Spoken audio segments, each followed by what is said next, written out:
Anyway, Shana Tova. Nice to see you guys. My favorite time of Yom Kippur is sort of the afternoon events. You know, when I don't know if they mentioned it. I'm going to do this in a minute, I promise.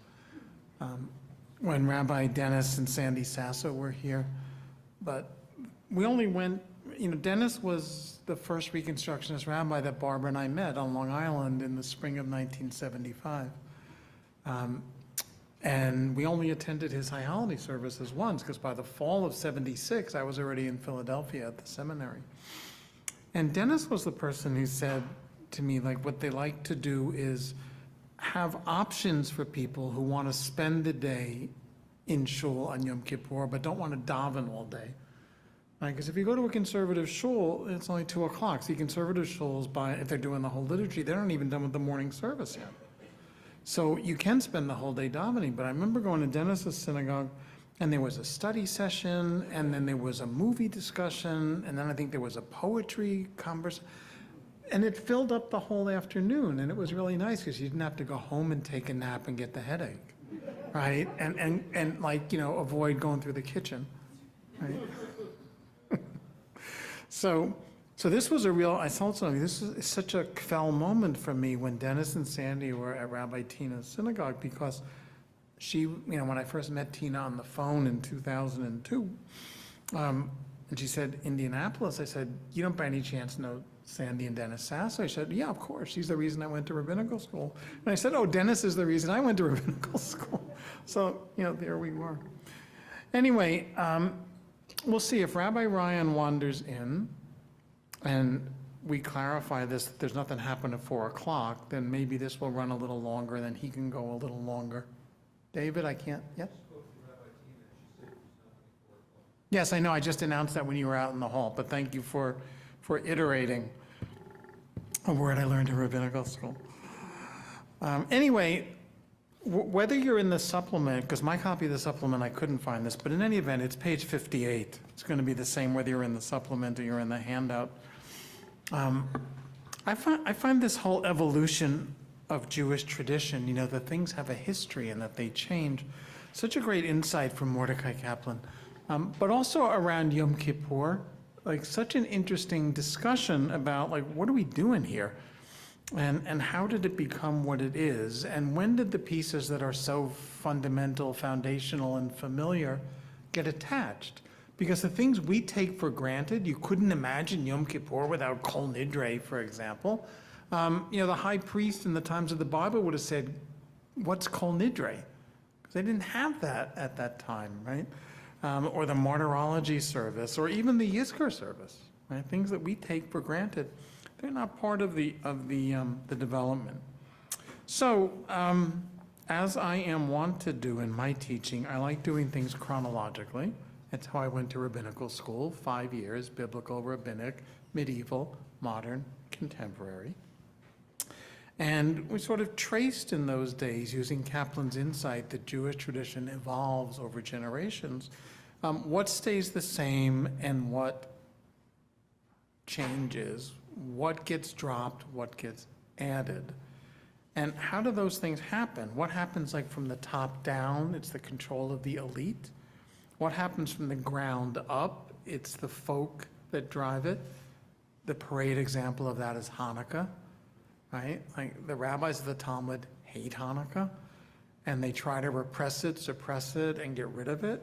But, you know, go tell Jewish parents in the 2nd century that their kids aren't getting presents for 8 days, or whatever, and that tradition started. And so what they did was they transformed Hanukkah from a celebration of a military victory to a spiritual message, right? Like, you know, if you can't beat them, you join them. So here's Yom Kippur in the Torah on page 58. I'm going to do a fair amount of the reading here because I'm going to have to skip around.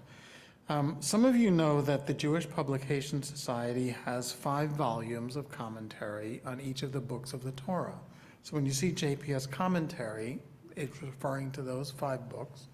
I don't think we have them here.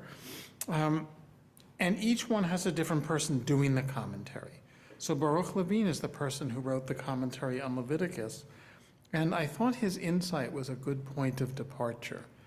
he says the distinctive rites prescribed here, meaning in Leviticus, that we read this morning and Esther presided over so well, involve the rare practices called rites of riddance, which effect the removal and destruction of impurity through two processes: purification through sacrificial blood and purification by riddance. That's the ritual of the goats on Yom Kippur. Okay, so one piece of the purification is you have the sacrifices and the blood gets sprinkled around, and the other is this tradition of the two goats.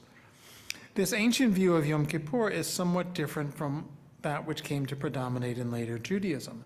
Atonement for the sins of the people eventually replaced the purification of the sanctuary per se as the central theme of Yom Kippur. So right away you get like a quick sense of what the difference is here. As far as the priestly writers who wrote Leviticus are concerned, the point of Yom Kippur is to purge the shrine. The shrine is contaminated. You can't bring the sacrifices and so on if the place is contaminated.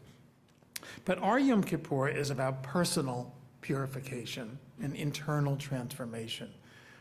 We don't do a ritual, as far as I know, in this building, of going through the building before Yom Kippur and purging it, right, of whatever has to be clean.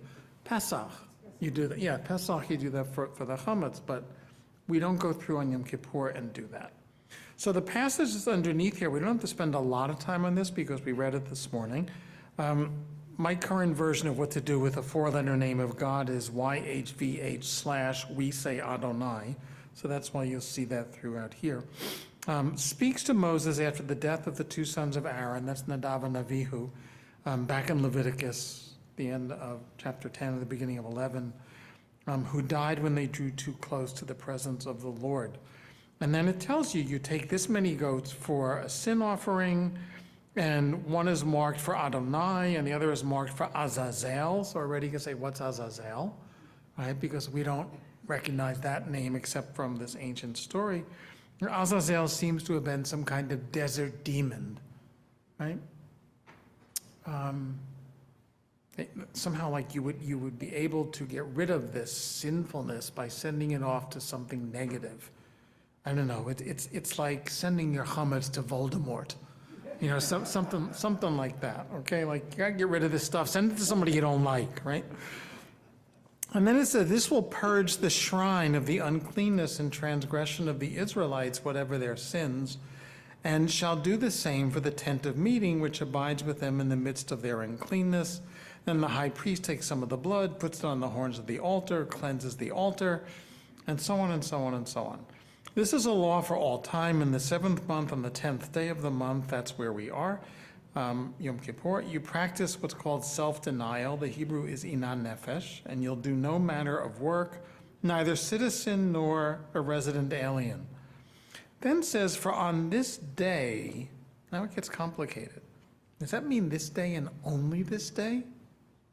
Right? For all of the lawyers in the room, right? Atonement shall be made for you to cleanse you of all your sins. You shall be clean before the Lord. But just before that, it says, this isn't about you, it's about the building. So you see how quickly these merge and kind of allied one into the other, and the boundaries get very porous. So already in Leviticus, even though it's about purifying the space, they're already into the consequence of that is you become pure. Not that the space becomes pure and now you can come to it, but you in some kind of magical way become pure. So turn to page 59. The priestly writers insist that sacrificial expiation, that's the word KPR, you know that as Kippur, Yom Kippur, kapara, is mandatory for the complete annulment of sin, because the priestly writers do not know the prophetic teaching that teshuvah, or repentance, in itself suffices to nullify sin. So this little essay in the 4th volume of the JPS commentary, it's worth tracking down sometime. I'm sending a whole bunch of stuff to the synagogue for the website after Yom Tov, so I'll scan this and I'll send it along. It's like a 3-page read. But it's a really interesting essay about how the priestly writers of the Torah, remember there's different writers for the Torah, right? We're all clear on that part? Okay. The priestly writers, their understanding of how you expiate sin is kapara. The prophets who live pretty much at the same time as the priestly writers, their understanding of how you expiate sin is teshuvah, or the shuv verb, the internal transformation and moral purification. So already in earliest layer of Jewish tradition, right, and this isn't even Jewish tradition yet, this is the religion of the Hebrew Bible, which I know sounds like Judaism. But from the point of view of history, if you take a Reconstructionist perspective on this, you can't really call what we do Judaism until like the late Second Temple period. So the First Temple period is better called, the religion of ancient Israel. So we're already off to a problem, which is what's the nature of, not the transgression, I'm thinking of the word, sorry. What's the nature of what needs to be purged? Is it attached to person or to place? And is the remedy expiation by sacrifice or excellence by morality? Yep. Friedel. I'm thinking at that time there were sources of impurity, blood, a dead body. Mm-hmm. A third one was snakes and Reptiles. Creepy things. Yeah. And if you were in personal touch, you could even have impurity in the wall. But if you were in personal touch with these things, you had to go through the ritual thing to make them and purify yourself. So I'm wondering whether this was getting rid of these. Like I think very practical, getting rid of snakes and blood. Certainly there were lots of blood in the sanctuary. Mm-hmm. Whether it was the cleaning out litter, I'm going to repeat it. Yeah. Yeah. No, so Friedel's point is that this is not the only incidence in the Torah of ritual contamination. Blood is the default universal contaminant. Corpse impurity is a close second, and that would have been a more frequent thing in the biblical days, than we'd come across. And there's other kinds of things like that passage I mentioned this morning when I was kibitzing with you from the pulpit about the tsara'at, that's translated as leprosy, but means something like, here's a great term, infectious dermatitis, which is what my Bible professor said it is. But as you pointed out, Friedel, it's also the kind of thing that manifests as a kind of surface mold in homes, right? And each of those things has a different remedy, which frequently involves immersion. But do separate immersion from mikvah, because there's no mikvahs in the time of the Bible. There's water purification, but the idea of constructing a little pool in which you immerse, that comes later on, okay? That's why mikvahs are often called mayim chayim, because it's any source of flowing live water purifies, right? So, any river or the Jordan, John the Baptist, right? I mean, that's what John the Baptist is doing in the New Testament stories. He's not taking people to the local mikvah, only to find out that the Orthodox rabbis control it and won't let John the Baptist in anyway, for lots of reasons. This is one of the things I do, by the way, in my retirement. I'm one of the volunteer attendants at the mikvah we have in Philadelphia, the community mikvah, not the Orthodox one. So I learned a lot about this. So you're right, Friedel. This one is very specific to the shrine in Jerusalem. But if you backdate it to the desert wanderings, then it's specific to the portable sanctuary, which antedates the temple and connects to the story of Nadav and Avihu.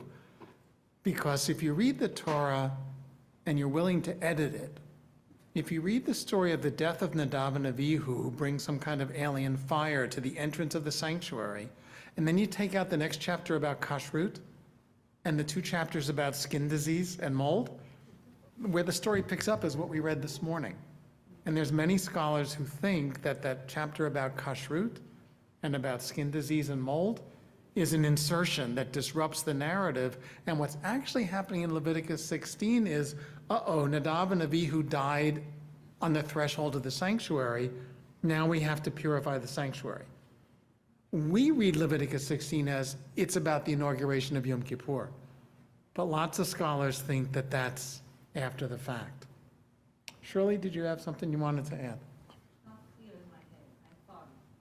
But I used to read this passage, and when I stood up there, I remember every word of it. For years, I read this passage in Yom Kippur, and wearing always white at the end of it, I would look at myself, where is all the blood? Because it's one long slaughter. Mm-hmm. And basically, what he had to do, the Kohen Gadol, was to change his clothes throughout. Oh, yeah. Oh, yeah. And the whole place was one filthy place full of sacrifices and animals screaming. I went to Jerusalem one year at the museum at the Israel Museum in Jerusalem, and for half a day, I tried to figure out exactly the choreography of today. Mm-hmm. They got a guard because I thought I dated.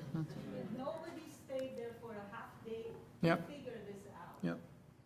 So, I'm sorry, I don't, it is simply atonement for this, knowing everywhere, for the sins of the people. That's all it is. It's not about cleaning the sanctuary of anything in that time. And all of everything else was sent out. So it is what it is, and it's not for us. We changed it. I'm glad the slaughterhouse is over. The one in Israel, in the modern Israel Museum, is spotless. I have pictures. You couldn't imagine Well, what went on Yom Kippur. Yeah, yeah. No, it's one of these things, it would be like a bad Kubrick movie, to like see this actually playing out. But you're right, if you read closely in the Mishnah, the description of this is where you really need Joel Greenberg, right? He could tell you if you were staging this as a play, how many costume changes do you have to account for? And what's the dry cleaning bill going to be at the end of every performance? Because the Kohen Gadol, blood, change of clothes, bathe, change of clothes, blood, change of clothes, right? It's like same thing over and over and over again. It's just, it goes on and on. I would disagree a little bit because I do think that purification of place is going on here. I don't know that it's dominant, but they are concerned about the space. If the space becomes contaminated, then God can't take up residence in the space, and that's a big problem. So they do have to do something about that issue.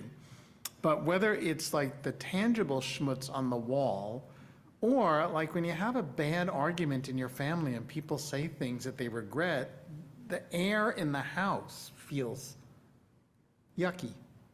Another technical term goes with schmutz, right? And so I get that part of what you're saying. I have to tell you, if you ever come to Philadelphia and you want to take a drive an hour west to Lancaster, next to Dutch Wonderland, which is a great playground for little kids, which is how we discovered that across the street, there's a fundamentalist Christian group, it might even be Mormons, I don't remember, that's built a little replica of the Jerusalem temple. And they have like a little motorized Kohen Gadol on a little track, and like you push the button and like he like does all this stuff with the sacrifices, and it's like, so you're not supposed to go up on the Temple Mount, right, in Jerusalem? Because you might step on the Holy of Holies. Someone should tell Smotrich and Ben Gavir, but not going to talk about it. So the one time Barbara and I went to Lancaster to see this like famished replica of the temple, we're standing inside watching the Kohen Gadol model do this thing, and we feel this rumble under the floor. And I figure, I don't know, it's probably just a truck passing on Lancaster Avenue. Our phones go off, and it's our son saying, we're having an earthquake. He was downtown at work in the summer. And I said to Barbara, maybe we weren't supposed to go in here. Like, anyway, I digress. Someone else had a hand up. Yeah. Another digression, but how did mikvah become the word For for kitchen? kitchen, Kitchen, yeah. Like, mitbach. yeah, do they not use the same word for Now, mikvah, the root of mikvah is to collect. So a pool is where you collect the waters. No, not mikvah, but isn't the sacrifice chamber mikvah? No. You got a mishkan, you got a mikdash. Okay, yeah, I'm not finding the word, I'm sorry. Yeah. Anyway, mikvah's a whole other story for another season. Okay, so on page 59, summary, this is what I want to stick with, is there's a summary for each stage. If you've heard me say so many times, if all we knew about Yom Kippur was the Bible, what would we know? We'd know these 4 bullet points. The function is to purge, purify, and restore the temple to sanctified status, about which Shirley and I and other people might debate. It's primarily a rite of the temple and the sanctuary in Jerusalem. There doesn't seem to be any Yom Kippur observance for people who live in the Galilee, right? Or down in the south or outside of the land of Israel. This is all Jerusalem. It's under the control of and depends solely on the Kohen Gadol, the high priest, which means everybody else is an observer, right? You're the audience, but someone else is doing the work. Expiation and purification get accomplished by a rite of riddance, dispatching the goat, and also a rite of sacrifice. That's the blood of the sacrifice. Okay, let's move on to the rabbinic period. So in the Mishnah, right, so I gave you the dates for the Mishnah there. There's a tractate called Yoma, which is Aramaic for Yom Kippur. And here are some of the excerpts. They really get into the details here. They're past the generalization, because by now everything has to be spelled out in detail. So it tells you that the Kohen Gadol came to his bull for sacrifice, put both hands on it, and confessed. And he would say, "Please, Adonai, I've done wrong, I've transgressed, I've sinned before you, I and my personal family house," meaning the immediate family of the Kohen Gadol. "Please, Adonai, forgive the wrongdoings, the transgressions, and the sins that I have committed and transgressed and sinned before you. I and my family, as it's written in the Torah of Moses, on this day atonement's made for you," and so on. And when the people heard the 4-letter name of God, which the Kohen Gadol was only allowed to say out loud 1 time a year, 1 day a year, but 3 times, on Yom Kippur, then they would all say, "Baruch Shem Kavod Malchuto Le'olam Va'ed." Blessed be the name of God's glorious kingdom forever and ever. That's where the custom that's observed in traditional services of muttering that line after the Shema, say, "Shema Yisrael, Adonai Eloheinu, Adonai Echad, Baruch Shem Kavod Malchuto." You say it in an undertone, except on Yom Kippur, where it's said out loud. That's based on this tradition. So notice that something else has already been introduced. I'm not even up to the summary, which is the pronunciation of the name of God, which Leviticus doesn't reference as a problem, is apparently a problem. Okay, so we'll want to keep track of that also. So then Aaron, or not Aaron, the high priest rather, comes to his bull a second time, puts 2 hands on it, makes confession, and now confesses for all of the Kohen clan. Right, it's like Rabbi Schwartz gets up and says, "I confess the sins of the Schwartz family." The next confession is, "I confess the sins of all the rabbis." It would be something analogous to that. The high priest would then come to the goat for Azazel. You remember Azazel, right? As Arlo Guthrie would say, right? You remember Alice. It's a song about Alice. Azazel, the desert demon. And he'd say, "Please, Adonai," 3rd confession now, "please forgive the sins of the people Israel who have committed wrongdoing, transgressed, and sinned before you." So this tradition of the 3 confessions, that's part of the Avodah service that we greatly abbreviate at Darei Noam, sometimes to the point of if you blink, you miss it. That's not mentioned in the Bible. We don't have anything about the high priest saying, "First I've got to atone for my family, then all the priests, then all the people." So that's been added. That's new. Next page, they bring out the Kohen Gadol, and they give him the ladle and the coal pan and the incense, and which hand holds it and all of this other stuff. And he goes through the curtains into the Holy of Holies. where he lights the incense, because that's where God's sitting on top of the ark. And even though the Kohen Gadol is allowed to go in, he's not allowed to see God. So this is sort of like a smokescreen effect that has to be carried out. And he goes out the same way he entered and utters a short prayer. You don't make the prayer long because he doesn't want all the Jews who are outside to think that something happened while he was in there, right? It's like, I don't know, what would an analogy be to this? Let me know if you have one and share it, please, with your friends here. Where you send somebody out on a mission and all you can do is wait for them to come back. And the longer it takes for them to come back, especially if you know it's not such a Gansa mission, like I sent them to get ice cream down the block, what's going on here? If they don't come back, the anxiety starts to build and the apprehension starts to mount. They tie a thread around his foot in case he dies there, then Yes. you have to pull him out because nobody else is supposed to. For the reason that Friedel mentioned, if God forbid the Kohen Gadol hits the wrong breaker, right? You guys have heard me use this for years. I've given you this analogy, right? That coming into contact with God for the biblical period, in the biblical period, is the dynamic of electrify or electrocute. You might have said this before. I hope it sounds familiar. If you know what to do with the fuse box, you can get the lights to go back on. If you don't know what you're doing and you do that thing, well, if you're old enough to remember putting a penny behind the fuse and screwing it in before they had switches for circuit breakers, you could blow up the house, right? You don't know what you're doing. And so this question, it's your question, Shirley, and Friedel's earlier helpful point. If the Kohen Gadol goes in there and, I don't know, tips the incense pan the wrong way and gets a glimpse of God and gets zapped and dies, you can't go in and get him because he's a corpse, and that'll make corpse impurity. So Shirley's right, they would tie a rope around his ankle. Your mission, should you choose to accept it. Like, who wants this job, right? In case he doesn't come out after a while, they sort of tug a little bit. If there's no tug back, they tug a little harder.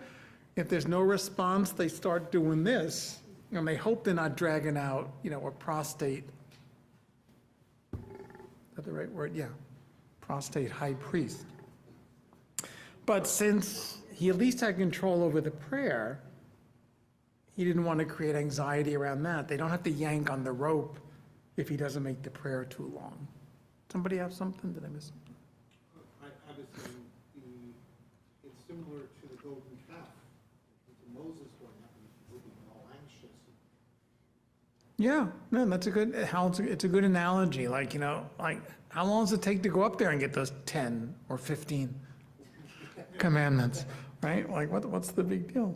I think there was another point, that the high priest was not someone knowledgeable. He was very far from Allah. He was the guy who could pay the most for the job. They used to teach him for weeks ahead what he has to do. Yeah, And they didn't let him sleep the night before. I'm not gonna say why. you can say why. We're all big here. We can deal with it. So he doesn't have certain dreams where he would Nocturnal emissions. which would disqualify him from doing Yom Kippur. So all of this added a lot of anxiety about his performance on Yom, not being knowledgeable at all about anything, not having slept.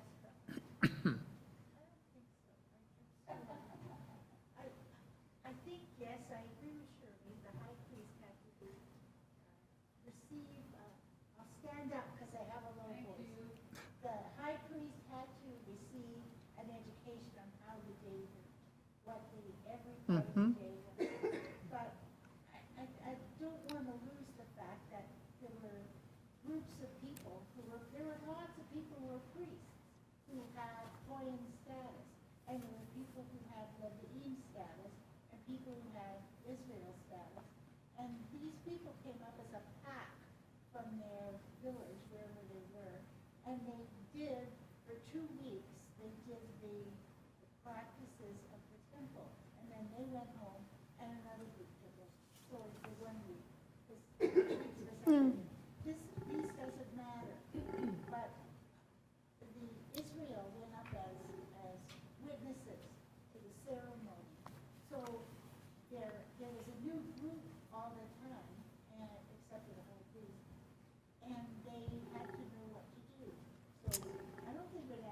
Well, Rabbi Grimberg gave me a little section of the Mincha service and said, could you do something about the Avoda service in the Mincha service? And I said, sure, how much time do I have? And she said, 5 minutes.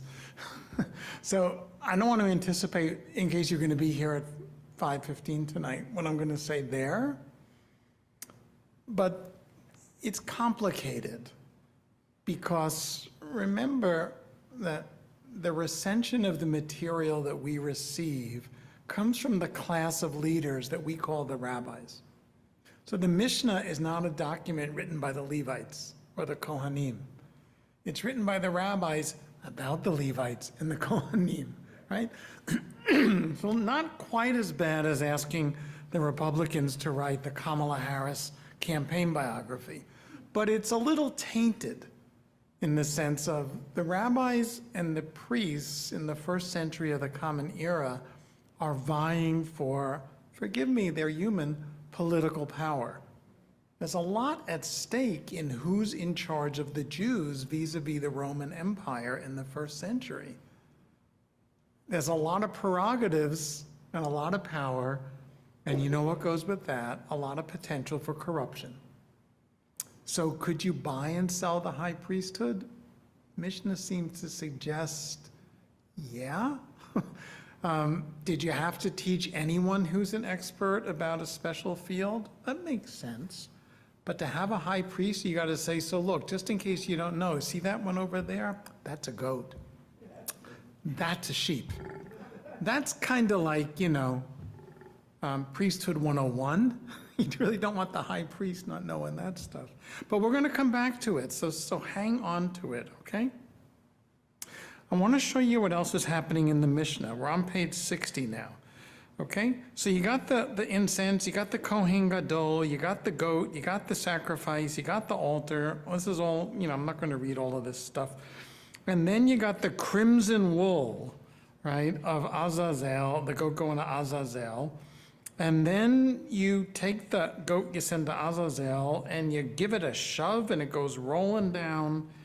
Before it reached halfway down the hill, it was dashed to pieces. So big change here. In the Bible, the goat is released into the wilderness, okay? In the Mishnah on Yom Kippur, that goat that gets sent to Azazel is executed. It's easy to make the obvious jump, but don't do it because we don't know that it's sustainable. That this is a Jewish reaction to the Jesus story. That you can't just get rid of it, you have to have the sacrifice.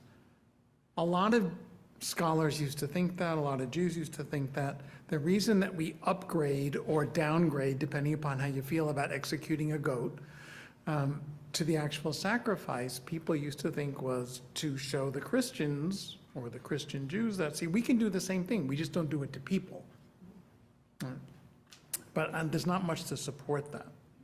But at least notice the difference. But look what happens in the middle of page 60 here. When you get to Mishnah Yoma, chapter 8, all of a sudden they're out of the temple. Remember I said everything in the Bible is in the temple? Well, in chapter 8, Mishnah 1, it says, on Yom Kippur, it's forbidden to eat, drink, wash, anoint, or wear leather shoes, or to have sexual relations, not just nocturnal emissions, but regular sexual relations. No physical intimacy. Where'd that come from? There's nothing in the Torah in Leviticus 16 that we read this morning that says you should wear sneakers on Yom Kippur, right? But, here we all are. Then it says the sin offering and the guilt offering sacrificed by the high priest atone for sin. Death and Yom Kippur atone, there's the root, you see the CPR or KPR, Kippur, for sin on the condition that they are accompanied by teshuvah. Teshuvah, or repentance, atones for minor transgressions of positive or negative commandments, thou shalt or thou shalt not. For grave transgressions, it obtains a respite until Yom Kippur completes the atonement. We could have spent the whole day trying to decode this one Mishnah. Because look what's going on here. Remember I said to you, the priests have the idea that sin is expiated by teshuvah. I'm sorry, the prophets. The priests have the idea that sin is expiated by sacrifice, right? Different points of view. Here, they're kind of pushed together, but not cleanly, right? This is like when you send your 8-year-old to sleepaway camp, right? And they send home their first arts and crafts project. And the edges are not, like, it's a shelf, Mom. Okay, or as I used to do, it was an ashtray in my day. But when you send them and they're 10 years old, 12 years old, the stuff they bring home at the end of camp, like the pieces are, like they're fitting together, they know what they're doing. Here, they're pushing together these two ideas of expiation, but they haven't come up with anything systemic, systematic, and most of all, consistent. So one of the big questions Jews ask about teshuvah is, does it wipe the slate clean for everything? Remember those games we used to have as kids where you would like draw on the little gray thing and you'd lift? Well, Etch-a-Sketch came later. This was more primitive. Whatever those things were, it was just like a little piece of like cellophane. It was like carbon, and you would lift it up and like, oh, it disappeared. Etch-a-Sketch was already high tech, right? I remember having Etch-a-Sketch. Or the thing that used to hang on the back of the door in Joey's apartment in Friends, where you would like wave the thing back, never mind. Anyway, this idea that you can sort of like, wipe the screen is what they're talking about here. So the question that Jewish tradition creates for itself, Catholic Christianity, by the way, has the same question. Can you live a life that is so contaminated and reprobate and sinful that it can't be atoned for? In other words, like, does teshuvah have up to this point and no further? There's no recourse if you cross that line. You can't undo it with teshuvah. It's the question that non-Catholics often ask Catholics about how come these mafia guys, a minute before they die, receive last rites and they get to go to heaven after the life that they've led. Right? I don't mean to either caricature or to make fun of something, because it's a serious concept. But we have the same problem, right? Is teshuvah totally efficacious, or does it only go up to a certain point? So that's why they're already introducing in the mission the discussion of light and heavy transgressions, okay?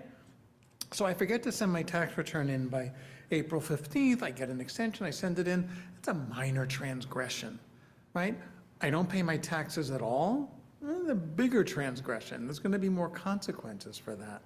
So, one's gonna probably be solved by a bureaucrat, and one's gonna be solved by someone who's gonna come after my bank account, right? So the degree of transgression is correlative to the degree of rectification.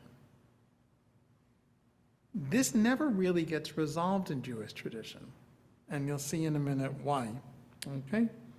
So the last one on this page now moves away from the high priest into a passage that you must recognize because we use it all the time. It's in the prayer book. And the Mishnah says, don't get the wrong idea about teshuvah.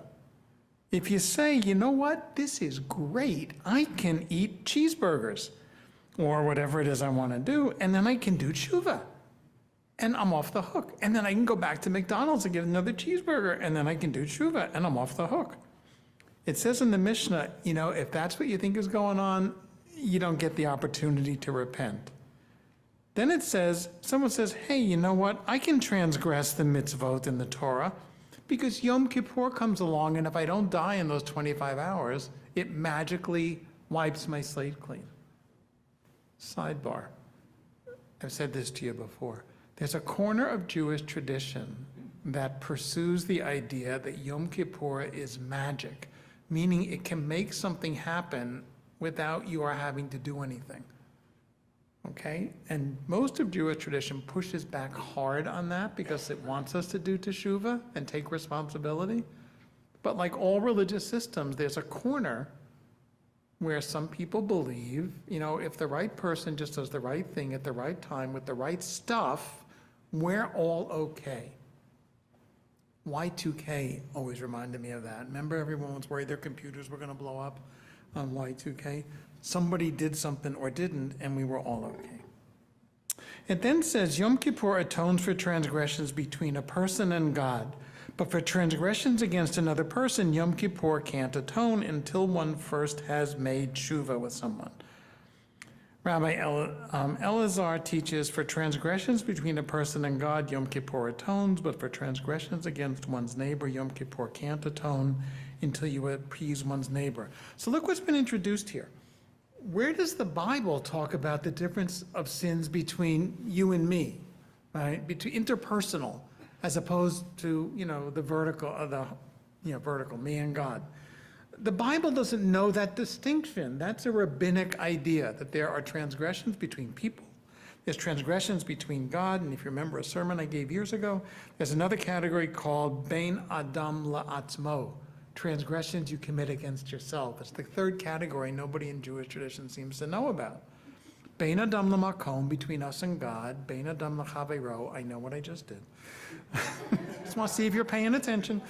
Bein Adam L'Chaveiro is with another person, but Bein Adam La'atzmo is the interpersonal.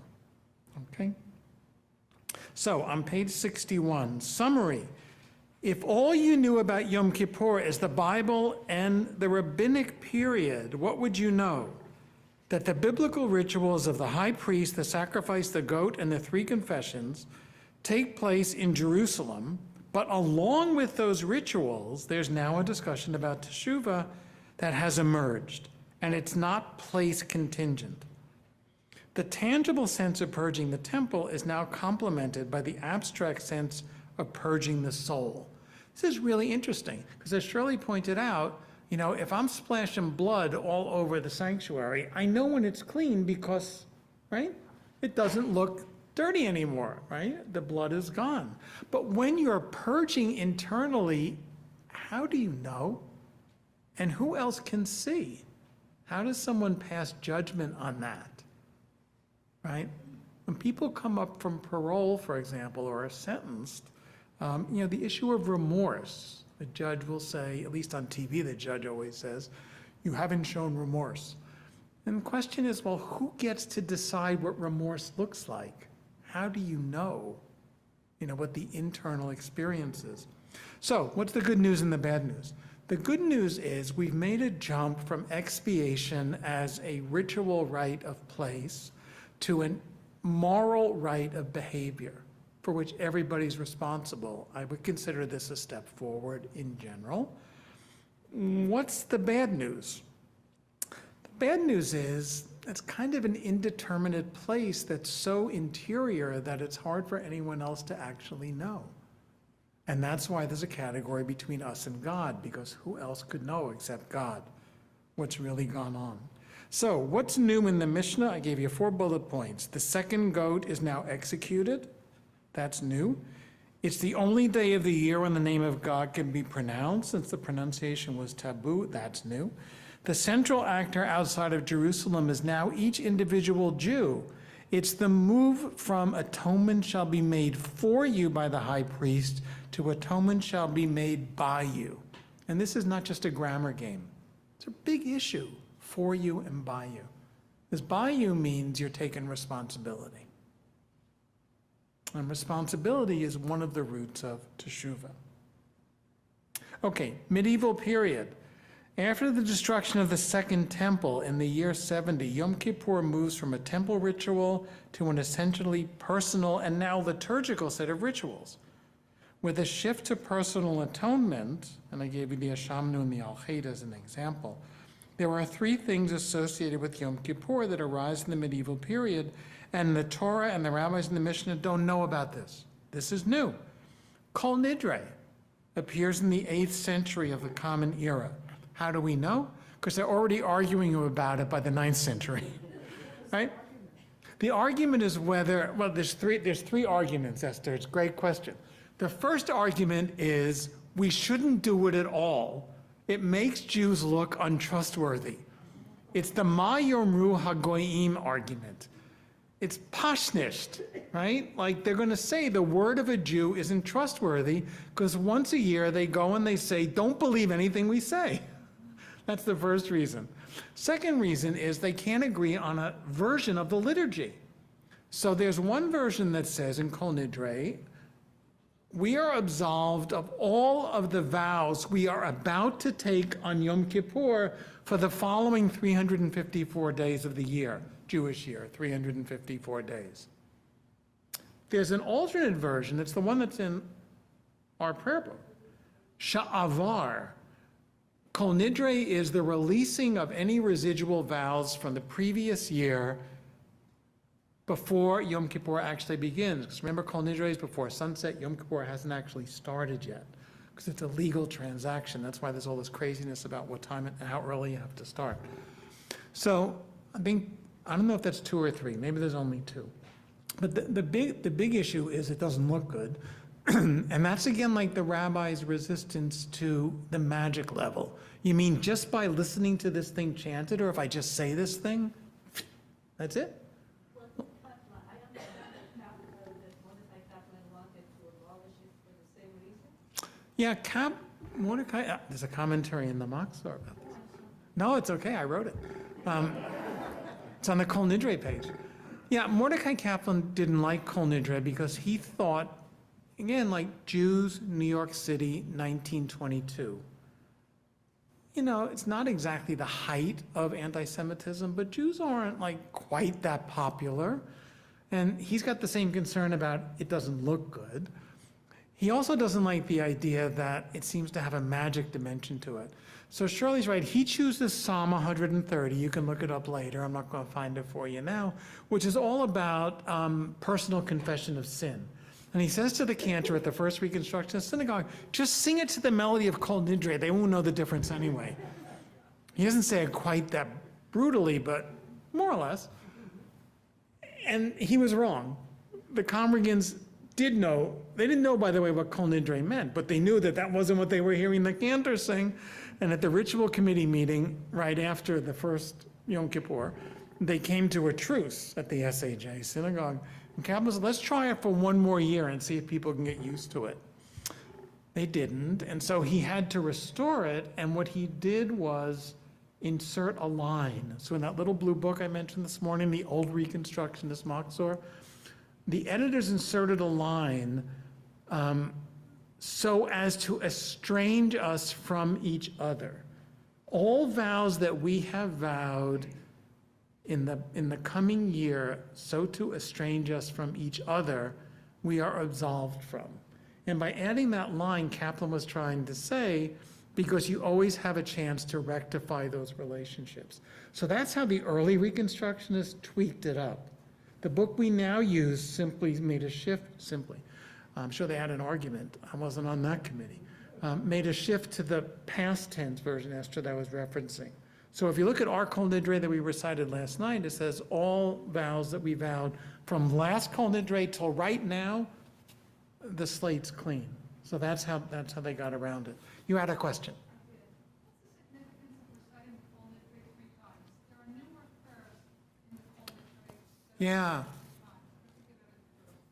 Yeah, it's a good question. In Jewish tradition, 3 is the smallest unit of sanctification, repetition, and certification. It's pretty good. So when you do something 3 times, it's cemented. Now, in Jewish folk tradition, some of you know this, it's called a chazaka. So if you invite Shlomi to blow the shofar the first year because Moish didn't show up, Shlomi does it, that's great. Next year you say, you know, Shlomi was pretty good at the shofar. Let's have Shlomi do it. Moish wasn't that good to start with. Okay, and then the 3rd year, the ritual committee just says, well, somebody call Shlomi and remind him to blow the shofar. But now Shlomi's got what's called a chazaka. He owns it. So if you do something 3 times, you can't undo it. So that's, I think, part of the threefold repetition of Kol Nidre. But also, it's tied into a visualization of the Beit Din. So a Beit Din is the smallest unit of Jewish jurisprudence. You have to have 3 judges.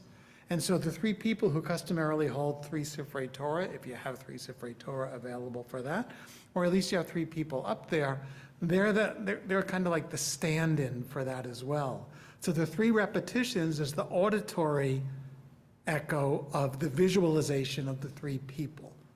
And that's why the verse after, V'nislach, and they'll be forgiven, also gets chanted 3 times for emphasis. There's other things that we do in Jewish tradition 3 times. I'm not thinking of any of them at the moment, but it's pretty common. Yeah, Adonai, Adonai El Rachum V'Chanun. Yeah, and when you take the Torah out and it's not Shabbat, yeah, you repeat that. Yeah, Mitchell, that's a good one. Yeah, yeah. Yes, 1, 2, 3, and 4, and I have to ask Rabbi Ryan a question too.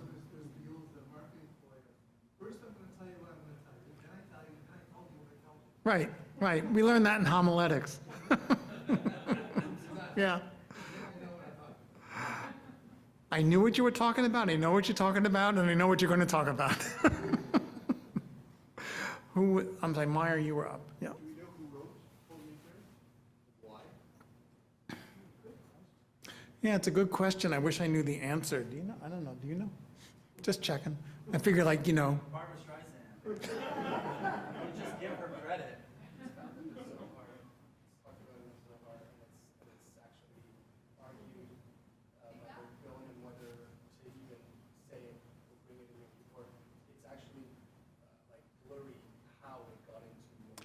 right, right. So the origins of what they like to say in scholarship are murky. Yeah, yeah, murky's a good word. Yep.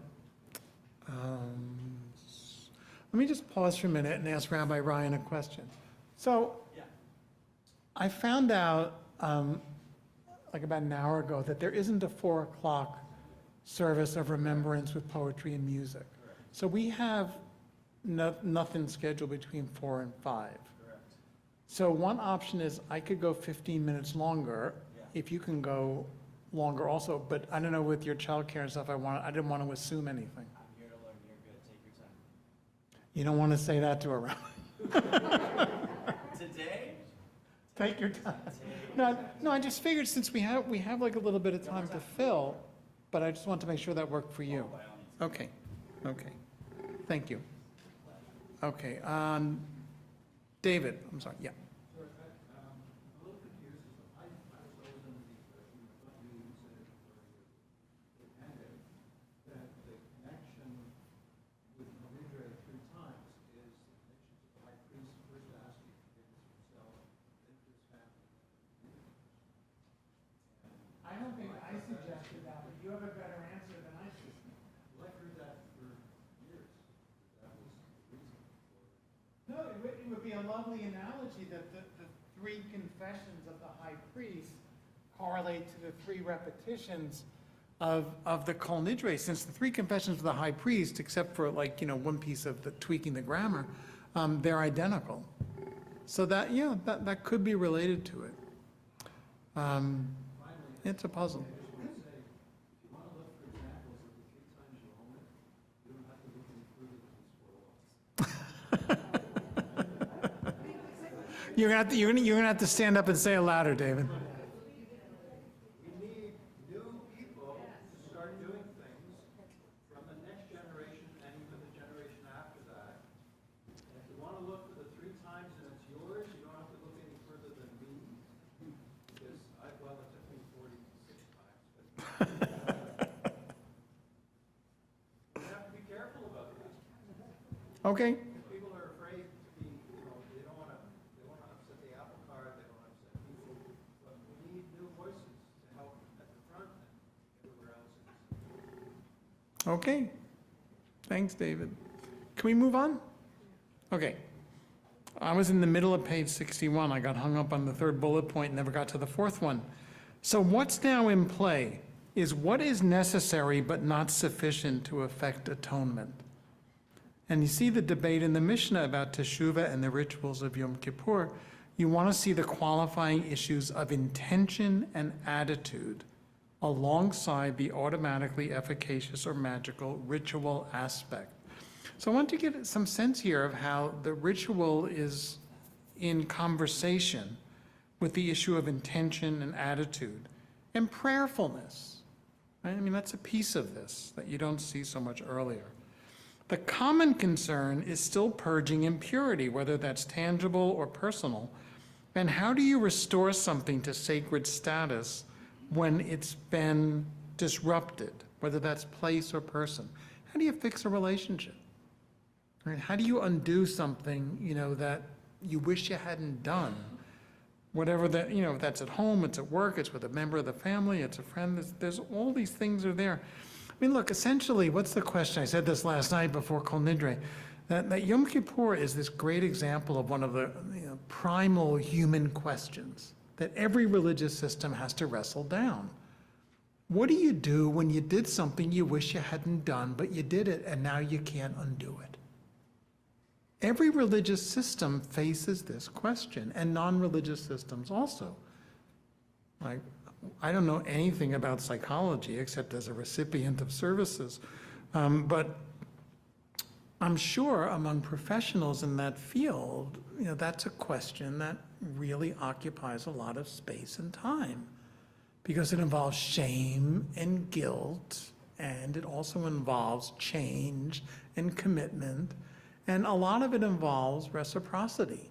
I can say I'm sorry, I can make atonement, but it's really going to depend on the other person whether that's going to make a difference or not. I can't control how what I say is received, although I can influence it. Right? Remember when you say to kids, tell your brother you're sorry. I'm sorry. Right? Doesn't count in the same way. So how you say something makes a difference. Okay. Medieval period, the bottom of 61. What do we get in the medieval period that we haven't seen before? Kol Nidre, 8th, 9th century. The martyrology, Ela Ezkara, appears roughly 1100 after the Crusades, primarily a ritual of Ashkenazi Jews. Sephardic Jews, by and large, don't recite a martyrology service. And Yizkor, what could feel more fundamental than Yizkor? I would have only had 9 points in my sermon this morning if there wasn't Yizkor for number 10. But Yizkor only appears in the period after the Crusades and will create a problem in which the question is extracted from this whole set of issues: do the dead also need atonement? Right? Like, what happens if someone died and they didn't get a chance to make atonement? Well, where's their neshama floating between here and there? And how does that get fixed? Right? No, I don't think it's a Christian idea, Esther. I think it's a human question. There's a Christian refraction of it. Kind of like, this is where so much of the debate about abortion among Catholic Christians in particular, but not all exclusively, is tangled up deep and needs to be taken seriously and not just dismissed as, don't tell me what to do.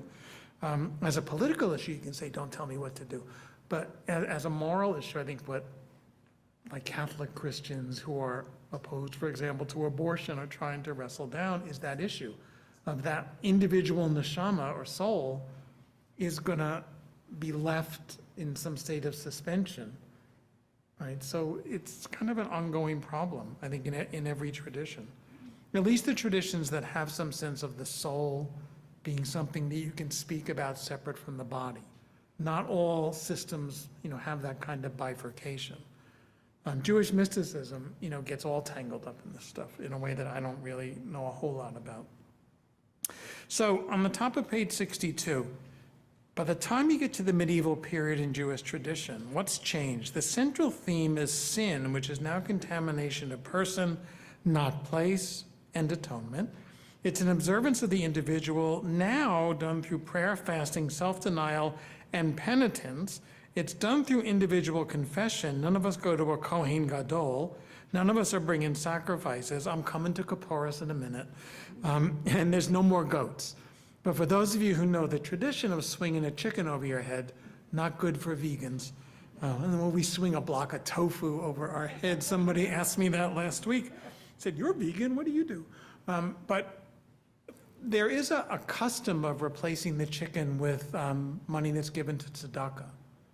And in most communities, by the way, that still do the chicken thing, those chickens are usually donated to the poor. So even from that, which is a form of tzedakah, right? I don't know, it's not such a Ganza gift to say, here's a chicken for you, it's got all my sins on it, but it's yours, right? I don't know why I'm thinking of Robert Kennedy at the moment. Driving around with something in the trunk of his car. It's been there for 8 months, but it's yours. Sorry. Can you believe the American political, it's like a Saturday Night Live skit, in some ways. Say? Yeah. Yeah, well, there's a chance we could now actually become refugees. Right. David, you have something about SNL? So you do soccer for us with money with the chicken, you give it to the poor. Is this Jewish poor as well as non-Jewish? Because to me, this is the modern version of Azazel. Of Azazel. You don't want to give it to Jewish poor. Yeah. I don't know. Does anyone know the answer to that question? I don't know the answer to that question. My grandmother used to do the chicken thing. My mother just talks about it openly, so I don't know that he. Yeah, I don't know the answer to that, David. I don't know how far back that custom goes, but I'm kind of imagining Tevye and Golda bringing one to the people in Anatevka and thinking like maybe not the best thing for the condo board to deal with, but I don't know. Do you know? My community, I believe, gives it to a non-Jewish. Yeah, my guess is for reasons of being concerned about kashrut, it would go to a non-Jewish community just to avoid any uncertainty about the status of it. But, yeah, right. Azazel are non-Jews who are dying for a free chicken. Okay, I want to give Rabbi Ryan his time, so let me move through this now, okay? This gets really, really dicey now. Bullet point 4, page 62. In the absence of a high priest in a sacrificial system, the sacrifices of martyrs are often interpreted or alluded to as having the power to intervene with God and effect expiation. There are now liturgical appeals to biblical figures whose merits are an account that can be drawn on when our merits are lacking. And especially in Ashkenazi Jewish culture, the emphasis moves to sin, confession, and contrition. And the appeal is to aspiration, improvement, and achievement. That will not surface as dominant till the modern period. So this side-by-side arrangement, by the way, in Orthodox and conservative prayer books, where the martyrology follows the avoda service, that juxtaposition, Rabbi Lee Friedlander has a note about it in our Machzor here.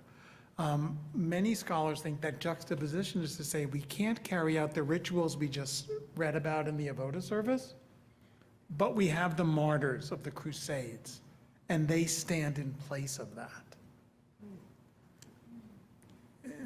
It's not like I think where most of us would go, but I don't want to judge a different period of Jewish history in which I didn't live, so I don't know how one looks at that. Okay, I'm gonna go through this part quickly because I got 5 minutes.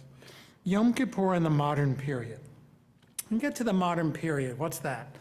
Let's call the modern period from when the early reform movement starts nudging its way to the surface, like little sprouts breaking through the ground, in Germany in the early 1800s. 1820s, 1830s, 1840s. That's where the reform movement starts to sprout. By the way, from the ground up. It starts with lay people changing the synagogue services, not from the top down with rabbis. Rabbis play catch up with reform. So in the modern period, Yom Kippur is primarily still an event of liturgy and prayer, coupled with fasting, a big practice even for Jews who don't go to shul. They fast often, or they often fast rather on Yom Kippur. To many modern Jews and the liberal Jewish denominations that edited the prayer books of modern Judaism, this medieval emphasis on sin, guilt, confession, atonement was kind of feh. It's antiquated, it's depressing, and it's unenlightened. What kind of way is that to talk about people when the millennia is around the corner? Right? When the Messianic age is almost upon us, Because if we pray real loud, we can stop this rain. It's like being at Woodstock.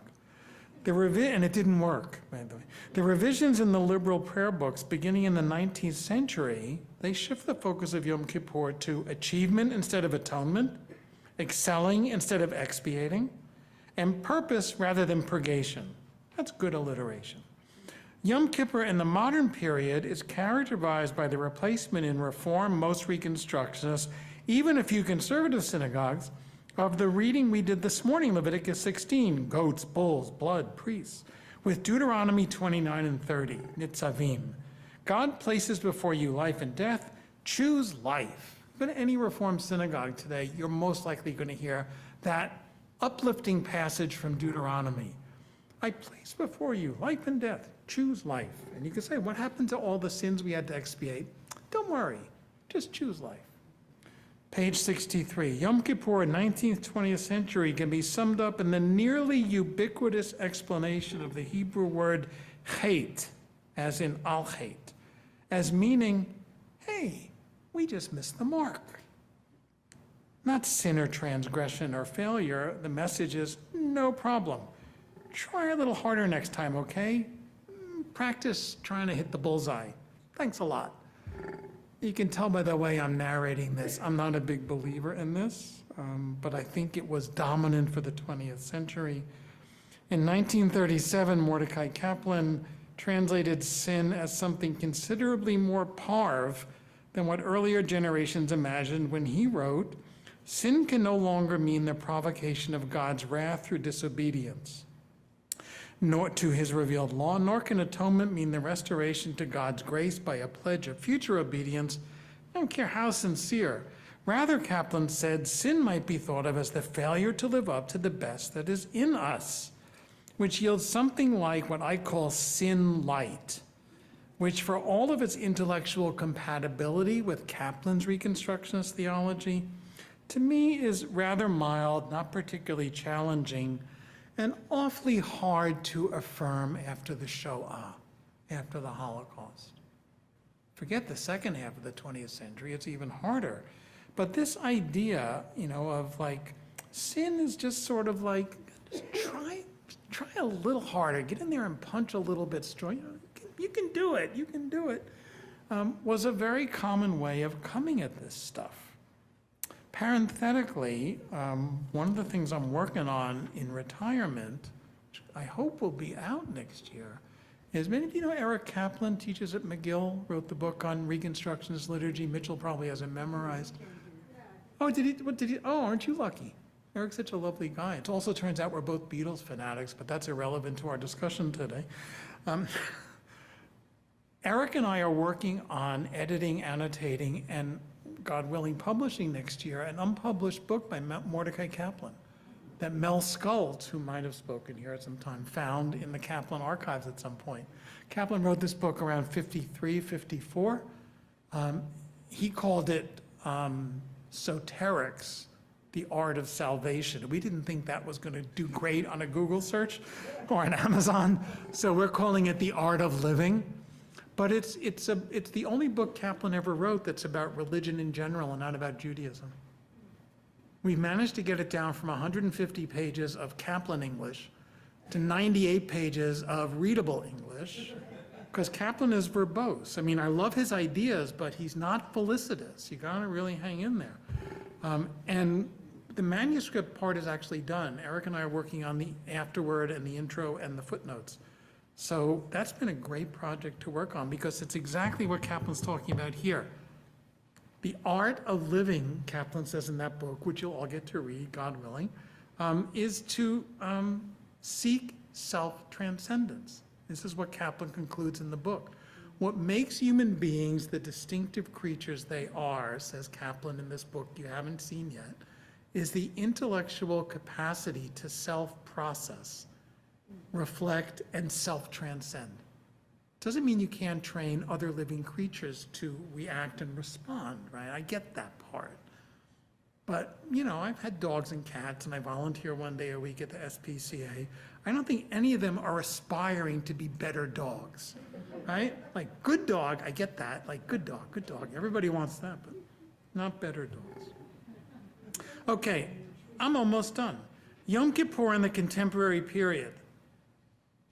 A commentary in the current Reconstructionist Machzor on page 430, I wrote this, challenges the missing the mark, failing to live up to the best of us, modern view of sin. What I wrote there is reducing sin to the status of an almost inadvertent error, like oops, hardly seems tenable in the light of our awareness of the horrors of which humans individually and collectively have proved capable. So I'm concluding by sharing with you 21st century contemporary Jewish practice tries to balance a rediscovery of the deep and serious nature of sin, and awareness that the ancient rabbis were correct in cautioning us against the Yetzer Hara, the evil impulse. The rabbis of the Mishnah didn't think sin was not trying hard enough. They were way more sophisticated than the Reform rabbis of the 19th century. They had a sense that you can get to an affirmation of the potential to correct for and advance beyond the things that we have done that we wish we had not done by seeking the Yetzer HaTov, the good impulse. That's where Kaplan's idea survives, okay? Take sin more seriously, but don't give up on the possibility of change. So my conclusion, I'm sharing with you, my takeaway, we may be in a time right now that will see us focus Yom Kippur more on a teshuvah of transformation, how we can activate the best in us and become better persons, than on a teshuvah of transgression, how we can atone for what we have done wrong. But rather than replace one with the other, which is what 19th and 20th century liberal Judaism did, which reduces our humanity to either depravity or divinity, I'm suggesting to you that our challenge in the 21st century when it comes to things like teshuvah is we've got to take each end of that continuum equally seriously. The capacity for evil and the capacity for good don't cancel each other out, but they are in constant engagement. And our job is to amplify the good while acknowledging the bad and try to make sure that those stay in some kind of reasonable balance. Okay, that's a lot of material. That's where I'm going to stop. Thanks very much. Rabbi Ryan, do you want to tell us what you're going to be teaching? Because I didn't know. I couldn't. Well, that was going to be my next question, but let them know what they're staying for, right? Give like a preview of coming attractions. In 5 minutes, I will be here with as many of you who would like to be here, talking and teaching about the spirituality of secular music. Ooh. I will do the Beatles? I will leave it there. We're not doing any Beatles, not today. Okay. I should have. That's a missed Okay. opportunity. No, it's not a sin though. It's not, but it's not a sin, which is what matters. Well, yeah. Okay, so continue to fast easily, take care of yourselves, come back in 5 minutes. Is there something we can hand out for you? Do you have something? Of Or are course. you doing this as an audible? Oh, I've got. See, I know what that is. I'll show Aren't you what that impressed? is. I know what an audible is. Right? Your point, your very last point. I think it's becoming so consumed for us here in Canada about the reconciliation issue. Yeah. It's both Yeah, recognizing the I've been following transgressions, it, yeah. how we give on recognizing it, Exactly. but not going so overboard that we're killing ourselves about it. On the other hand, maybe someone will take And that's the debate. Will it be on Zoom? Recognition Okay. of the way we're standing. I want to see it. So what are you saying? You're going to give it back? Well, that's exactly the point. There's this wonderful play this guy called. He was saying he was opened it up saying this is a redoing of Shakespeare. And people came in and they started and said, "I'm going to start with Lang reconciliation," and it became an hour and a half talk on Lang reconciliation. And basically, he was saying, "Give me your teeth to your house." And he was pushing, trying to push those buttons, you know, which is Yeah. Yeah, we cover some of, the Times covers some of this debate in Canada, but not enough for me to be so familiar with it. But I'm aware that it kind of functions in Canadian culture the way we deal with racism. yeah, It's like your foundational sin, and it's the same question. right? And ours is racism. Yeah, you know, yes, and Ours is the slavery. how do we now move it forward? You know, that's a very good point. Thank you. Thank you for everything. For Oh, it's been a years. pleasure. Thank you for always being here for the study sessions. Yeah, You're loyal. yeah. And my mom, I have to get her home now. Understand? Yeah. Well, thanks for being with us. Yeah, I said like I'm hoping to be back. Stay in touch, yeah. My deal with Rabbi Tina when I told her last year, like I think it's time for retirement, was, but I don't want to lose touch. So could I come like once a year in the spring and do a weekend? And she said, "Great, I'd be happy to see you. You should come." So we just have to make sure it actually gets on the calendar because I know that doesn't always happen. But I expect we'll be back, at least once a year for that kind of weekend. So that'll be fun. Yeah. But thank you so much. It's been a pleasure sharing the Chagim with you. Thank you so Shana much. Tova. Shana Tova. Thanks for being with us. The best part of the Hakim is spending all day with my mom. It's so nice to hear somebody say that. And to appreciate it. It's very kind of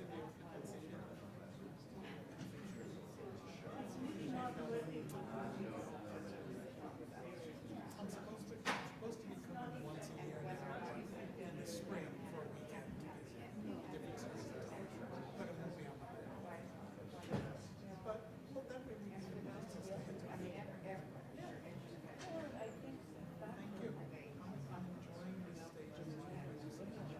Thank you.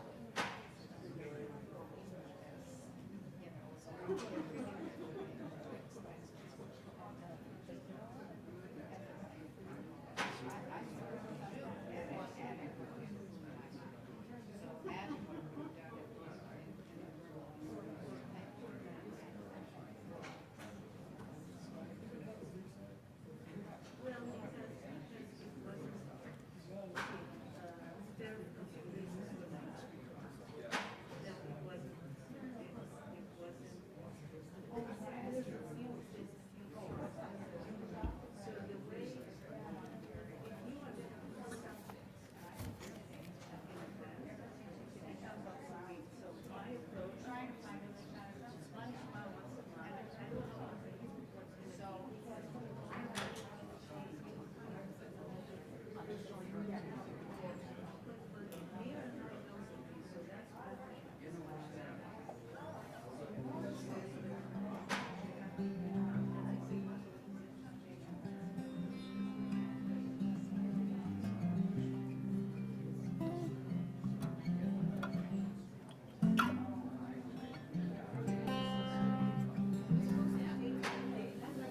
Not yet. Not yet. Just have. You're here. I'll let you know. Have a. Not yet. Not yet. Not yet. Don't want to reveal too many things. Don't want to reveal too many things. Okay. All of them. All of them. All at once. Yeah. What if I just use all of them like this? Alrighty, I'm gonna begin in just a moment. For anybody who is here and who is joining us, you don't have to, but I'm deeply grateful that you are. But if you're like far away, like, come on nice and close. Come on nice and close. Jess, I see. Lisa will find you, don't worry. See, I have a problem with the sanctuary for the kind of discussion we just came through. Yeah. Because the acoustics are such that it's impossible to hear what people are saying with the speaker that has the electronics. I mean, the social hall is much better that way because it doesn't have all this sound absorbing. I know, but we gotta be here for Zoom. Yeah. It's our world. And I know. So, in some ways, this reflects the difference between the top-down hierarchical No, it's the tension. worship service. Yeah. You know, where whoever's got the microphone is the important one. Sure. Everybody else is just supposed to be consumers. Sure. Hopefully that won't be the case here. but the space is pushing it. We're gonna make do. So I really liked it when we had the circle. Yeah, wasn't that nice? Chairs. It was very nice. Even though the acoustics weren't helping. Yeah. Arranging the chairs. Yeah. I know. We're gonna make do. We'll be okay.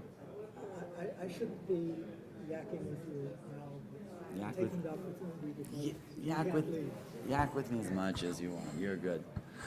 All right, everybody, come on in. Come on in, nice and close. If you're here, if you're not here, get out of here. No, I'm kidding. Come stay, or do what you got to do. But come nice and close. And if you don't come nice and close, I'm gonna call you out by name. You can also just start playing. I can start playing, but if you don't come nice and close, I'm gonna call you out by name. I'm gonna do it. I have. See, people need to talk. Phyllis. Come nice and close. Come hang out. Okay, 1 second. We are all waiting. We're all waiting. I'll be kind to you. I'll be kind. It's Yom Kippur. Come on in nice and close. We'll begin in just a moment.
Jan Silverman has given me permission to start, and so then we will start.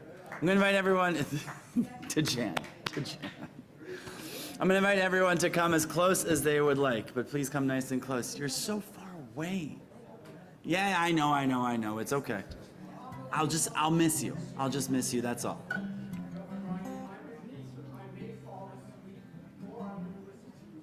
Come fall asleep right in front in the front row. Falling asleep in the front row is an honor. It's a beautiful thing. Alrighty. Let's do, I don't like this one. I'm taking this one. It was built for my height. Shabbat Shalom, everybody. Oh, that was, Jan, you gave me permission to start and now you're talking again. Jan, Shabbat Shalom. Gamar Chatima Tova, Good Shabbos, Shana Tova, all those. What else can we say to each other? We can say lots of things to each other. Just hi, just hello, and a pleasure to be joined. I am very happy to be able to be here. I'm happy that you all are here. I hope that you are doing well. This is going to be, I love learning with Rabbi Hirsch. It's deeply intellectual.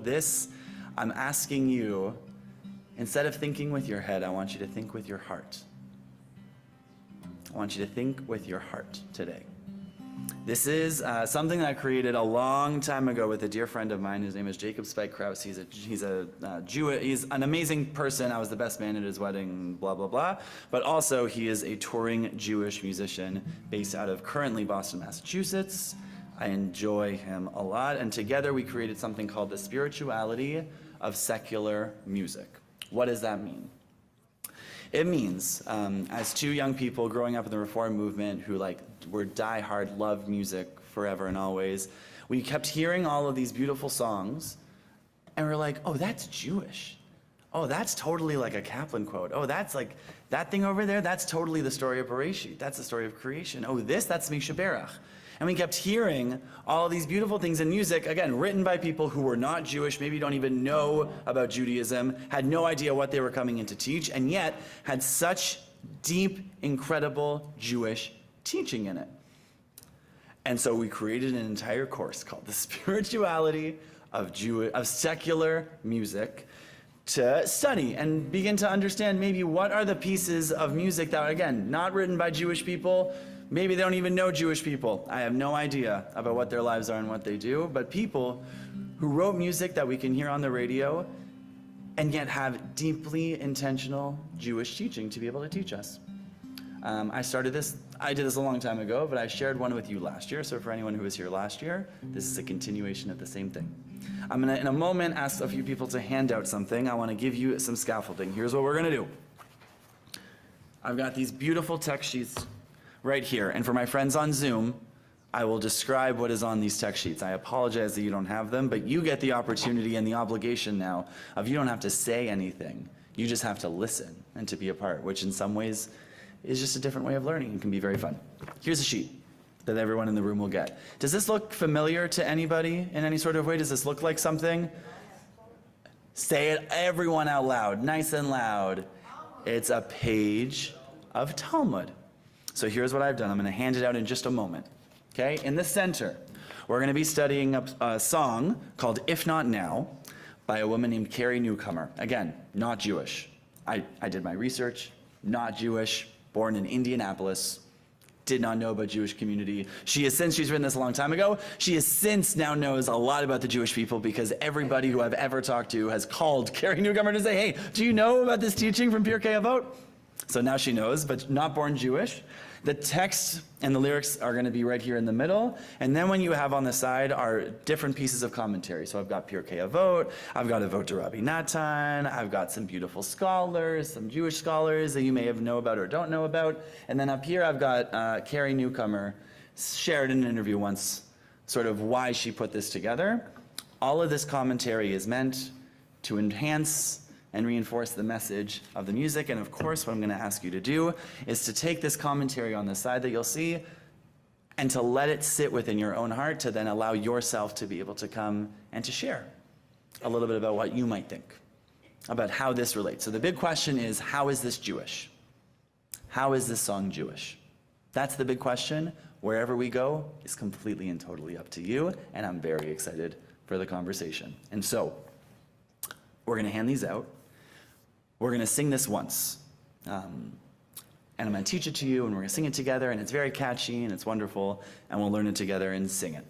When we are done singing it, opportunity for commentary, take your time to read, take your time to share. We're going to pass a microphone around so that our friends on Zoom can hear you and that everyone in the room can hear you.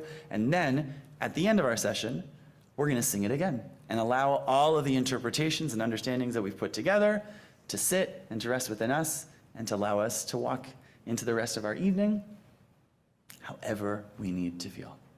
Are there thoughts? Are there questions? Are there concerns? Are there inquiries? Anything at all? A group at Darchei Noam with no concerns. Let's go. I did it. What? Yet. Leanne. Okay.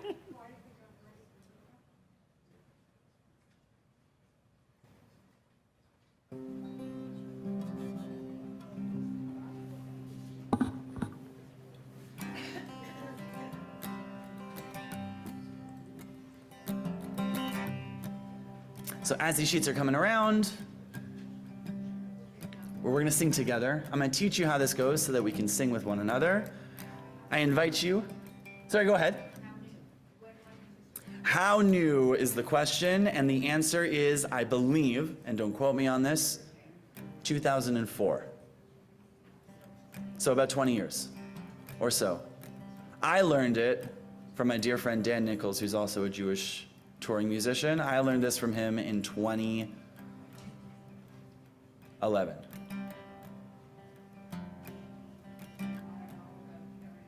I'm going to tell you all about Carrie Newcomer in a moment, but we're going to sing first. So, as these are going around, we're going to sing together, and I invite you to join along and sing.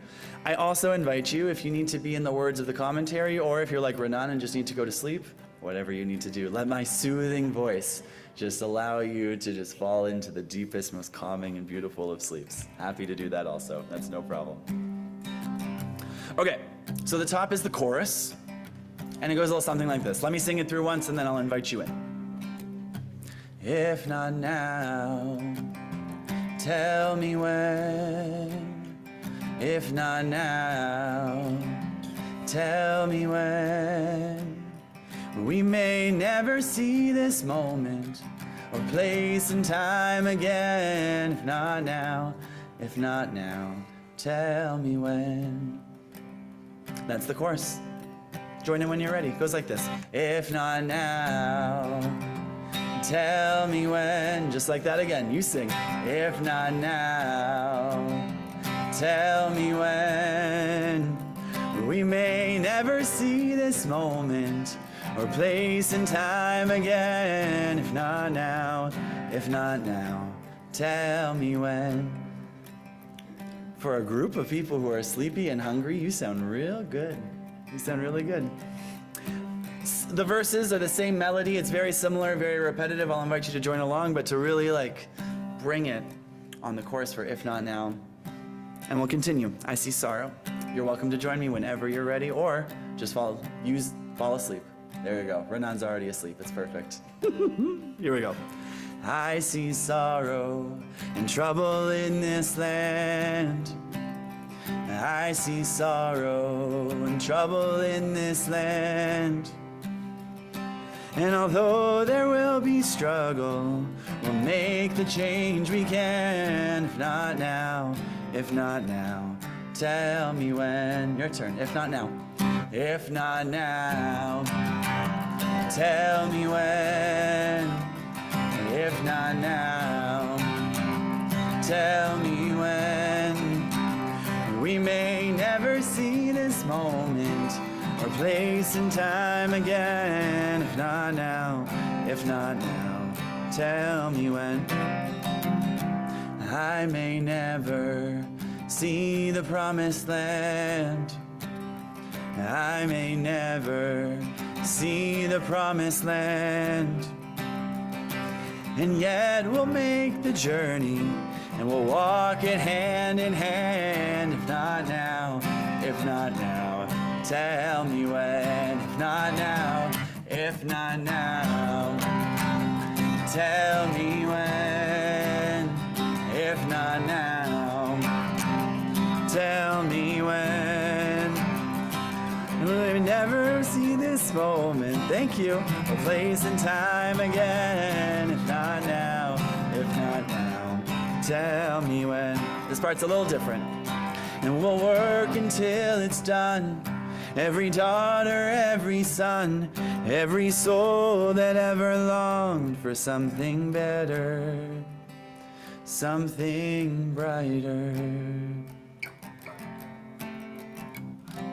It will take a change of heart for this to mend.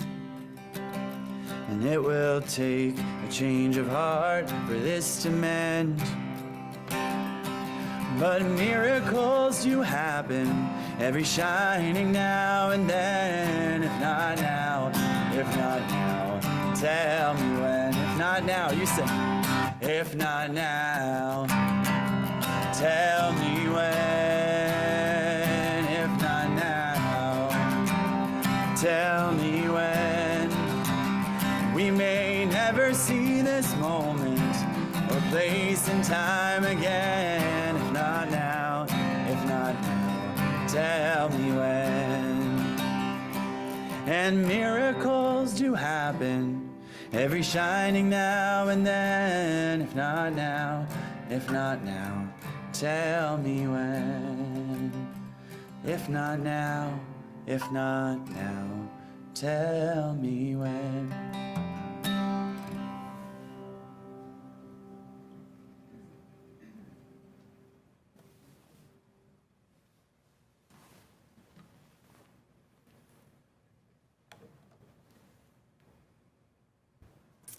And so,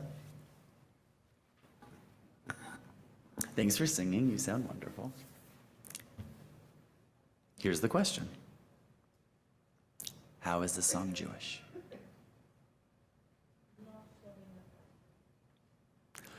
Say a few more words than that, but yes. And, hey, would you like a microphone?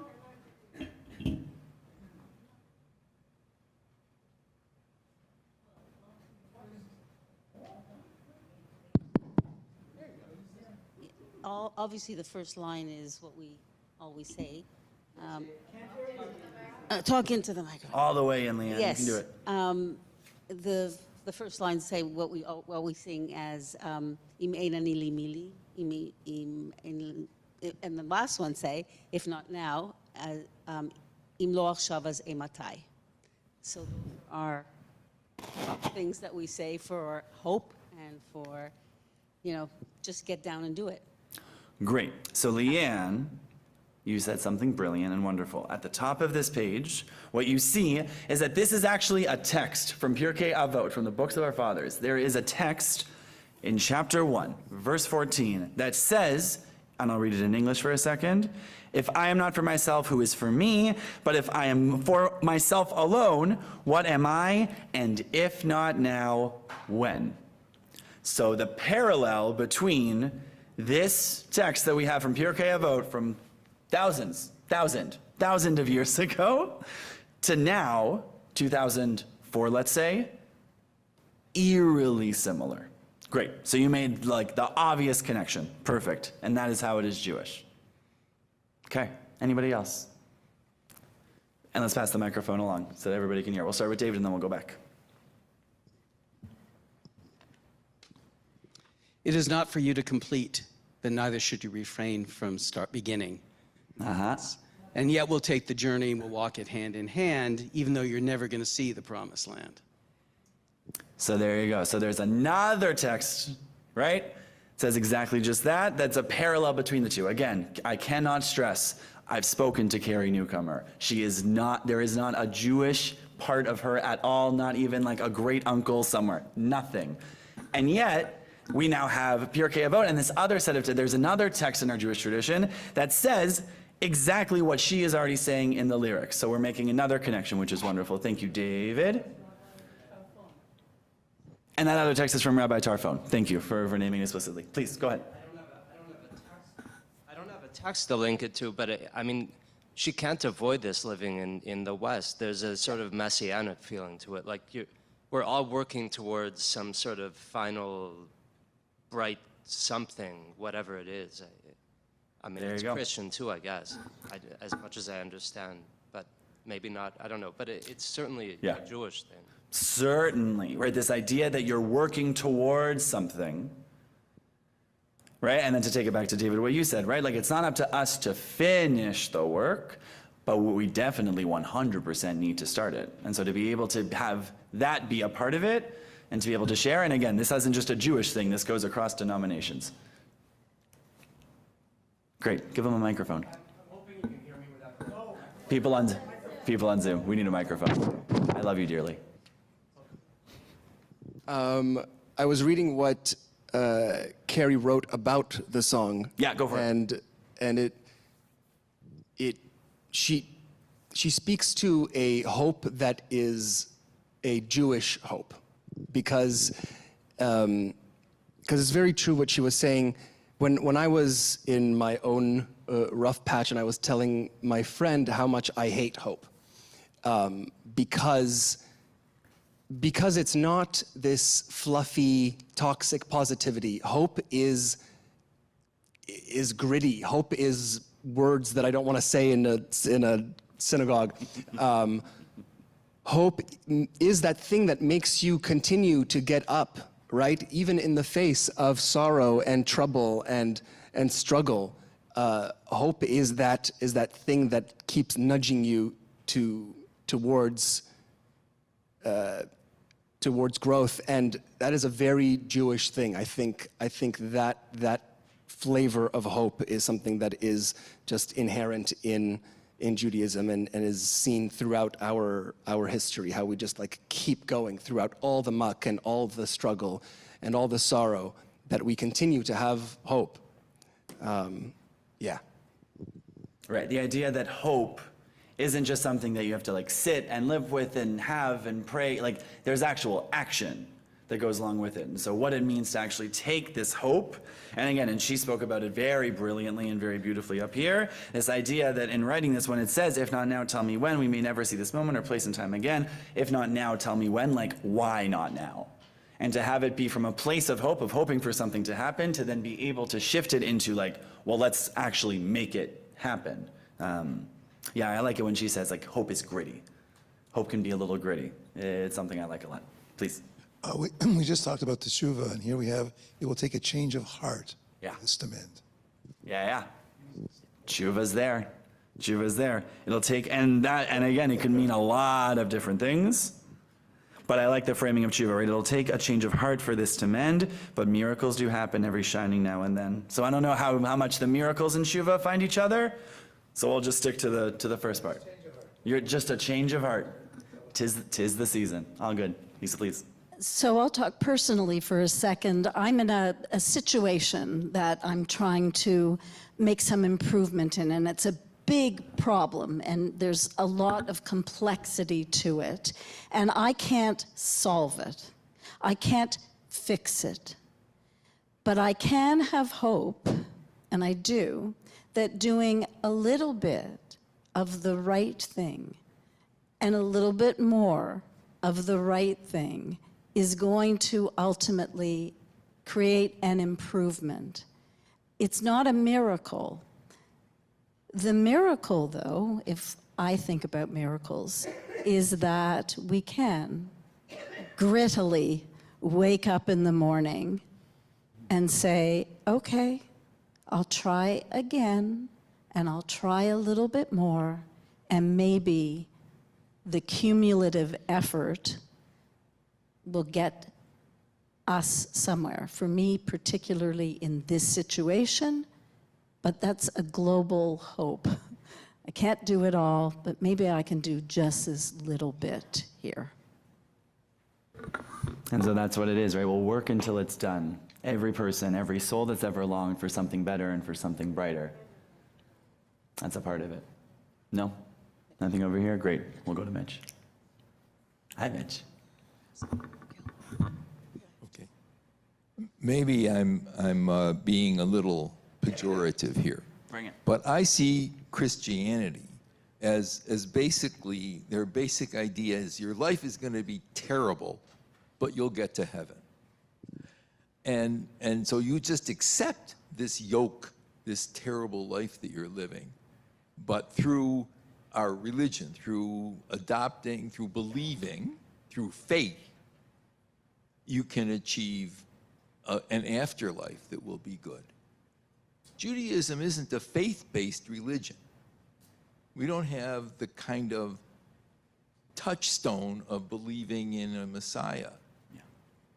Judaism is a doing-based religion, an experience-based religion. And it doesn't say, Judaism doesn't say, accept this terrible life that you have. It says, we can do better. Yeah. Kaplan, of course, is the epitome of that what we aim for is the best that we can be and the best world we can be. So essentially, so this idea that there is something we can do now, and again, Christianity, to be a Christian saint, you have to have 2 proven miracles, meaning divine intervention in some way or another. We talk about divine intervention, but we also say we do something. Our obligation, as David said, our obligation is to work to better ourselves and our world. Amen.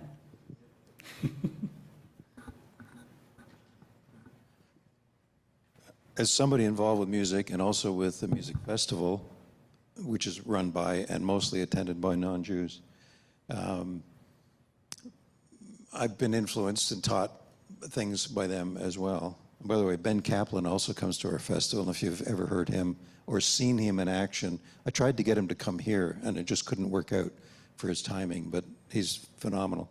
I was sitting here picturing that we were in a church, and all of us were black, and having the exact same argument that you've proposed. This song proves, even though Carrie Newcomer doesn't have a single ounce of black blood in her, that black music has influenced Christian music.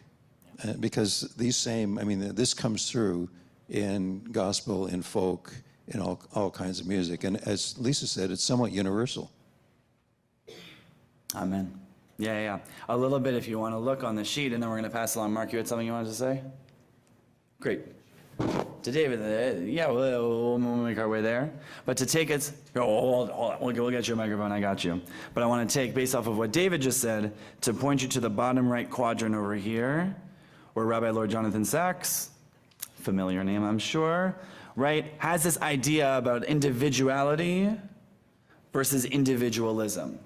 And so I'm not going to go through it in depth, but I think a lot of what you're talking about talks a little bit about that, about what does it look like, not just for our own individual hopes and for our own individual desires, and again, like waking up in the morning with our own gritty hope in our own mind, so the individual hope, but then also thinking about the universal hope. What does it look like for each and every one of us to not just do this on our own, and again, whether it's specific circumstances or whether it's, I don't know, peace in the world, hypothetically.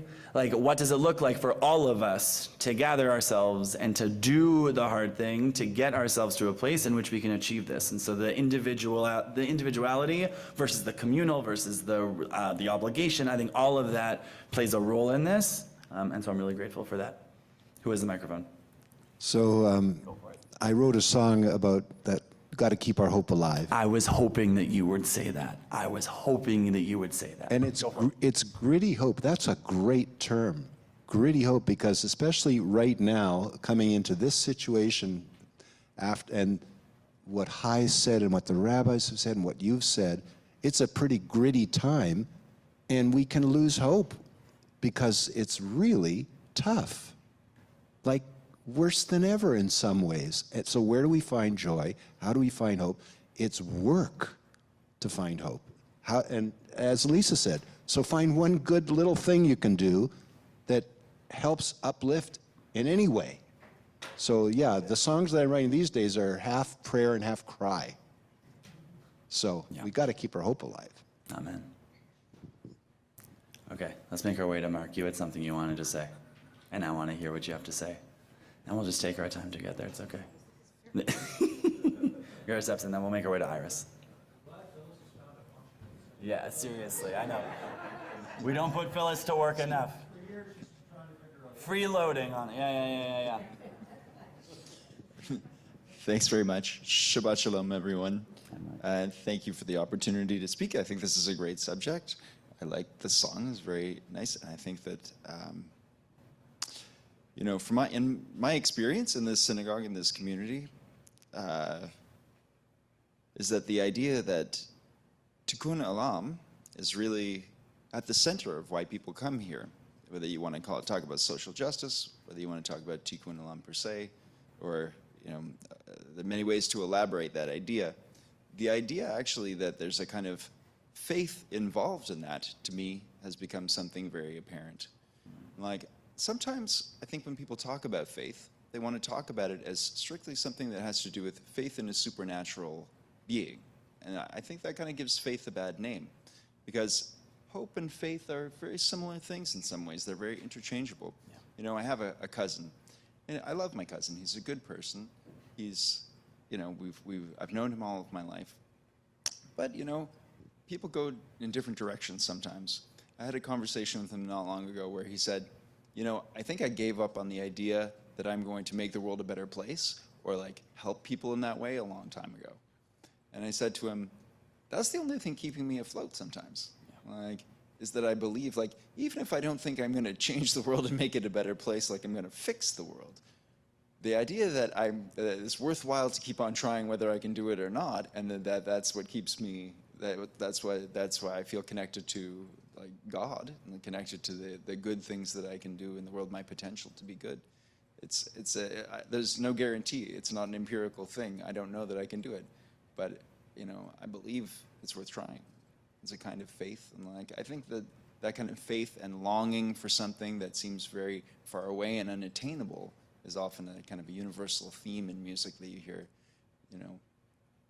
why is it not happening? I want it to happen. You know, I did hear the sermon last night. Yeah, It was great. You were listening to me. I appreciate you. Okay, thanks, Mark. I see. Let's just take stock of who we got. We have Iris, and nobody else wants to speak. I don't believe that it'll come. We'll go back to Matan.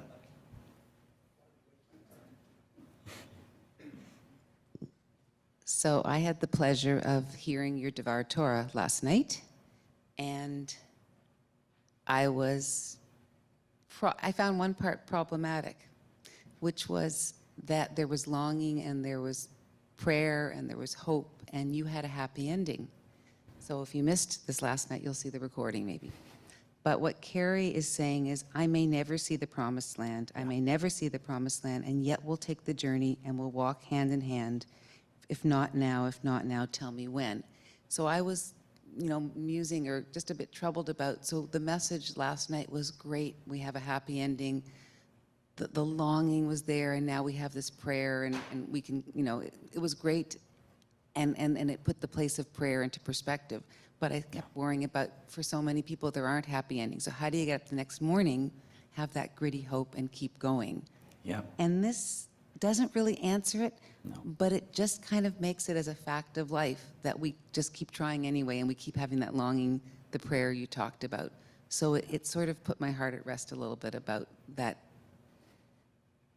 challenge I had last night. Because it's challenging, right?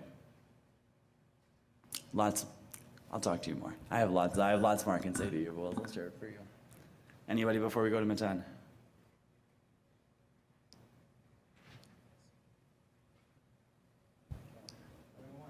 Good.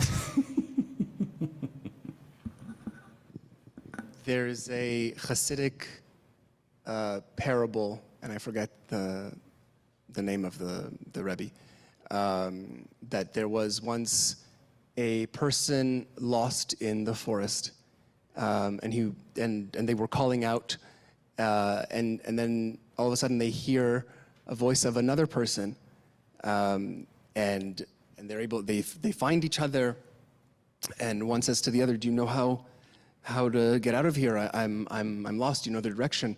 And the other one says, I'm also lost. Take my hand, we'll go together, we'll figure it out. And they ended up getting out of the forest. And the nimshal, what we can learn from that is that that alone we will for sure be lost, but together and hand in hand we can we can make it out, or at least make the journey a little bit better.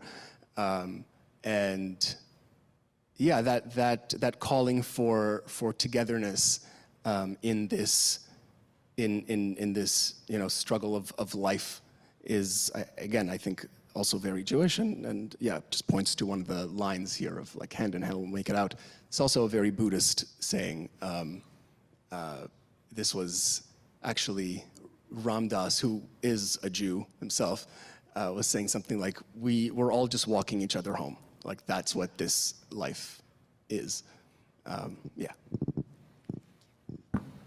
And I think that's the answer to what Iris said, right? Of like, if we do this, right, if we suffer alone, if we do these things where we only just hold on to hope for ourselves and we sit in despair, and again, whether the outcome or not, I certainly recognize my privilege without question that I was able, out of my longing that I shared last night, again, you gotta listen to it, you gotta hear it. It's a great sermon.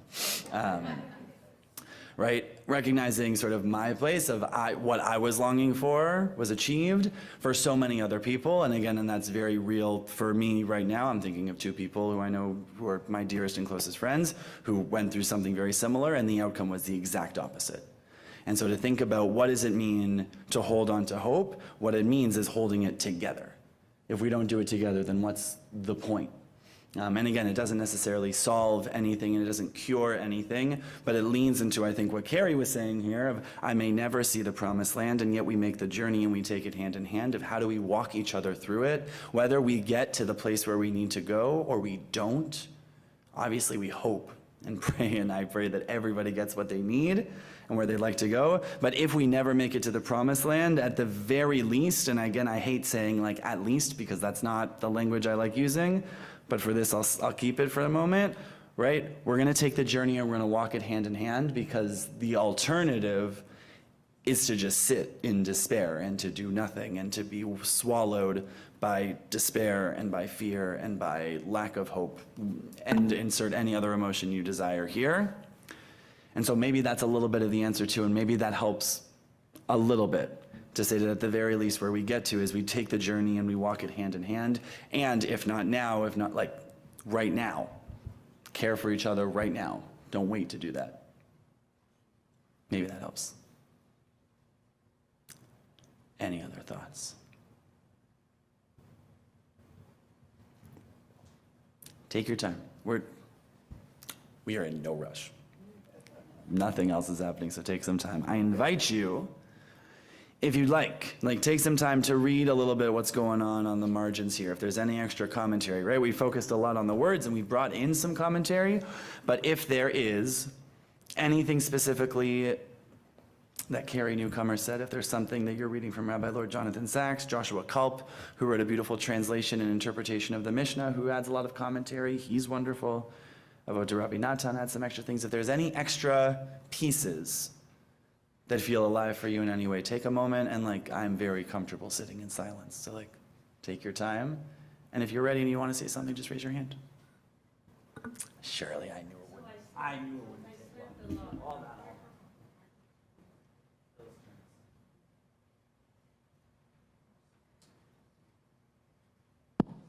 So connecting it to what Rabbi Richard Hirsch said before, I liked was the word transformation. Yeah.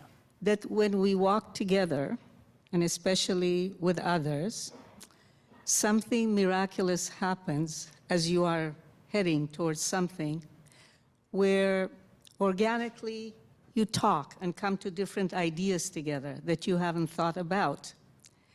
And also the togetherness creates this creativity of going forward and transforming even where you're going to and making it more real and more aligned to values. There's something more than we succeeded or we didn't succeed. The chance is, so I'm from the world of startups, business. It's called pivoting. And I think it's good in religion too. As you are stuck, you're not really stuck. The opportunities are many out there of what you could do. And together, only together, you will get there. Went through that. Thanks, Shirley. Yeah, Leanne. So I was mulling over what Matan said and something you said, and something I learned a long time ago from Morris Zabar, and I know he just went out probably to the washroom, but you'll tell him what I said. Long time ago, he gave a little talk in shul about when the situation he was in with his health, that when you are in a gritty time and a grim time and you need help, that initially he didn't want to ask for help, he didn't want anyone to know, he didn't ask for help. And then he needed help. And he had to learn to ask.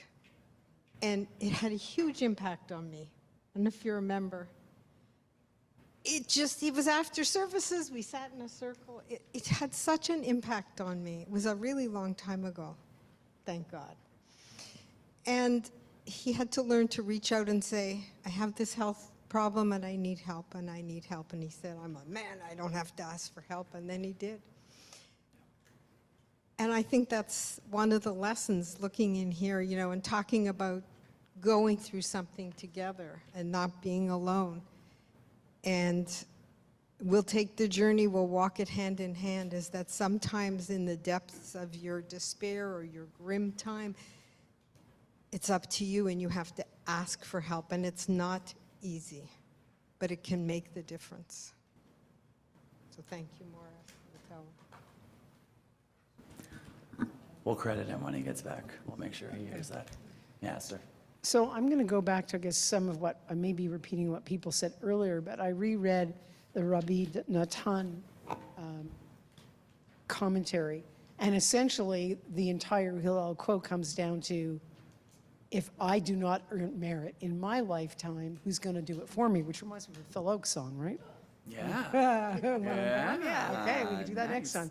But I guess what I want to say about that is yes, there's a collectivity here, but at the end of the day, first step, you have to take the first step to ask for help, the first step to make a difference, the first step to find community, and only you can do that. And you must, I guess, for it to be meaningful, it has to be in a community. But the emphasis here on my responsibility, my place in any tiny way to make a difference and to even galvanize people to move forward to the promised land, it really is inside each one of us. And I think that's what Rabbi Natan is saying.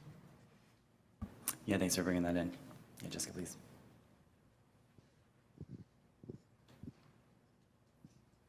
Just building off that slightly, that second verse that speaks to the promised land, what I think is powerful is that we may never see it. So it speaks to making an impact for future generations. It makes me think of the planet and of climate change. And yeah, it's incumbent on us to make the changes and walk the journey and do it together, but know that we may never see the fruits of that labor, but it's what's the legacy that we're leaving for the future, which I hope goes beyond Judaism and just speaks to humanity in general, but that's how I interpret that bit. Yeah, please and thank you. Pass it over to Sid.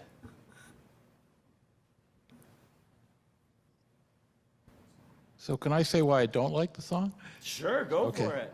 Why not? I I actually expect nothing less from you. I expect Okay, nothing of course. less. That's perfect. Bring it on. Let's go. So I had to think long and hard why I didn't. It took me a while to figure. So it's when it switches one to the third verse, like the fourth paragraph you've written here. We'll work until we get it done. Yeah. And the idea of getting it done strikes me as perhaps fanciful. I mean, yes, we like to believe in a messianic era, but we're Reconstructionists, and we can admit that that's never going to happen. The world will never be perfect. It'll never be done. And all there is the work to make it incrementally better, and sometimes it goes in fits and starts, sometimes it even goes backwards, but we just keep pushing the rock, but you never get to the top of the hill, you're never done.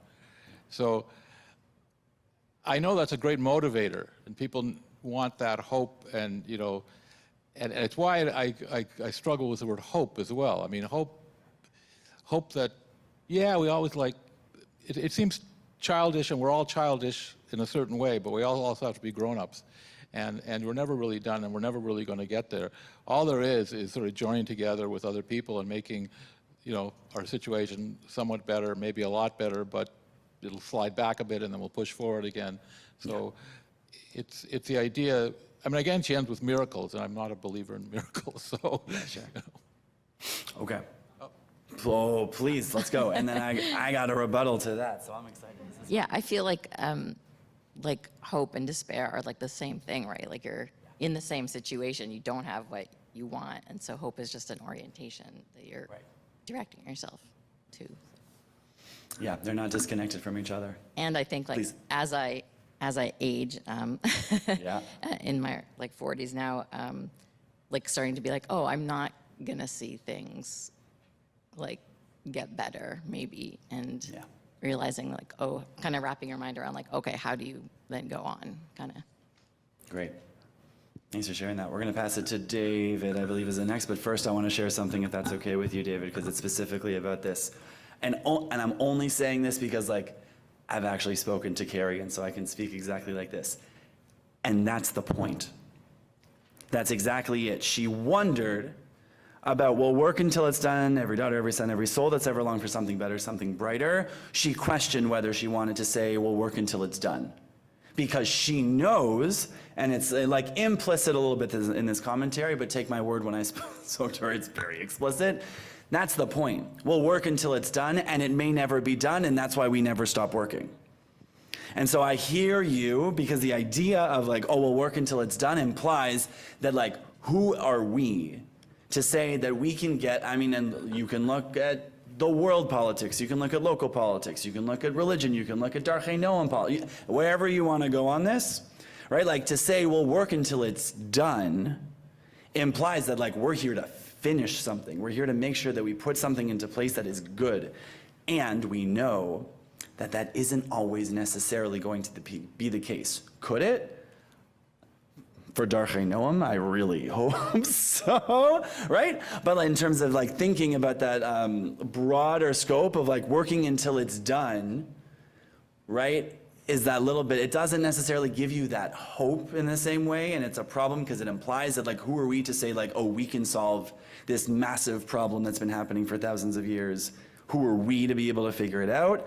And the note to say we'll work until it's done, every single one of us, and every soul that has ever longed for something better and for something brighter.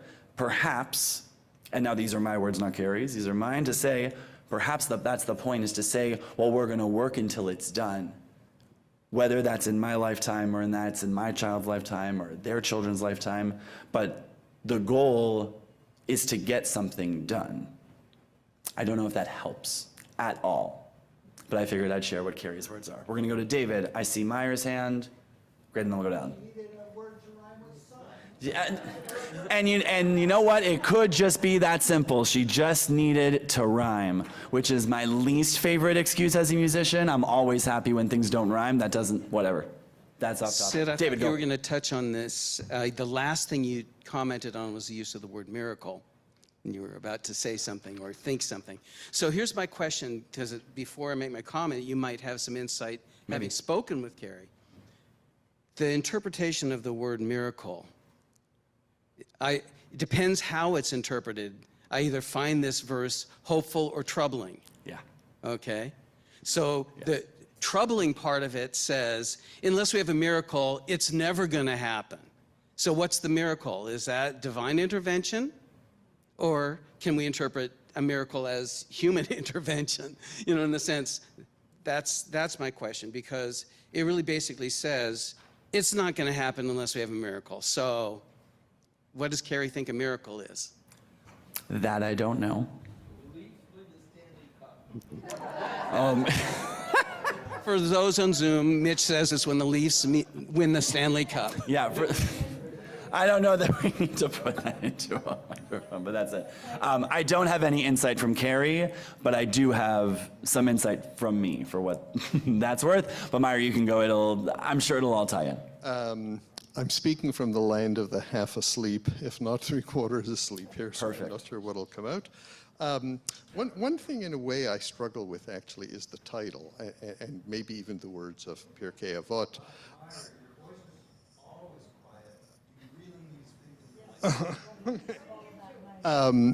Thanks for the wake up. I did need that. Hope I'm coming through. The title and the words of Pirkei Avot. So it implies that maybe there is a time when you don't have to act, when you can sit back and just let it all play out and do your own thing and be apart from the state of the world, the state of yourself, the state of others. So if not now, it kind of implies maybe there is a time to just sit back and do nothing. And I'm taken to, I hear an echo of one of the very nice entries in the Reconstructionist Haggadah. And don't tell my former colleagues, it's by a very prominent American political scientist. And I've forgotten the guy's name. That's what retirement will do to you, I suppose. We're recording, just wanted you to know. Yeah. It's the line, of course, about wherever you are is Egypt. So, and then he goes on to talk about, Michael Walzer. Thank you very much. Thank you very much, Michael Walzer. So I kind of lean more towards it's a universal, constant call. It's always now time. Yeah. There are always things that require our attention, that require us to mobilize whatever strength and commitment we have, whether it comes from hope, belief in miracles, belief in collective action, belief in strange things can happen, and it's worth applying oneself to try to accomplish those things. So those are the half-asleep comments. Just to say that the best comments that happen are when we're asleep or when we're half asleep. Those are sort of the moments that enliven us. And so I think your half asleep thoughts are great thoughts. Okay, I don't see any other, oh, yes, I got this one. I'll get my steps in.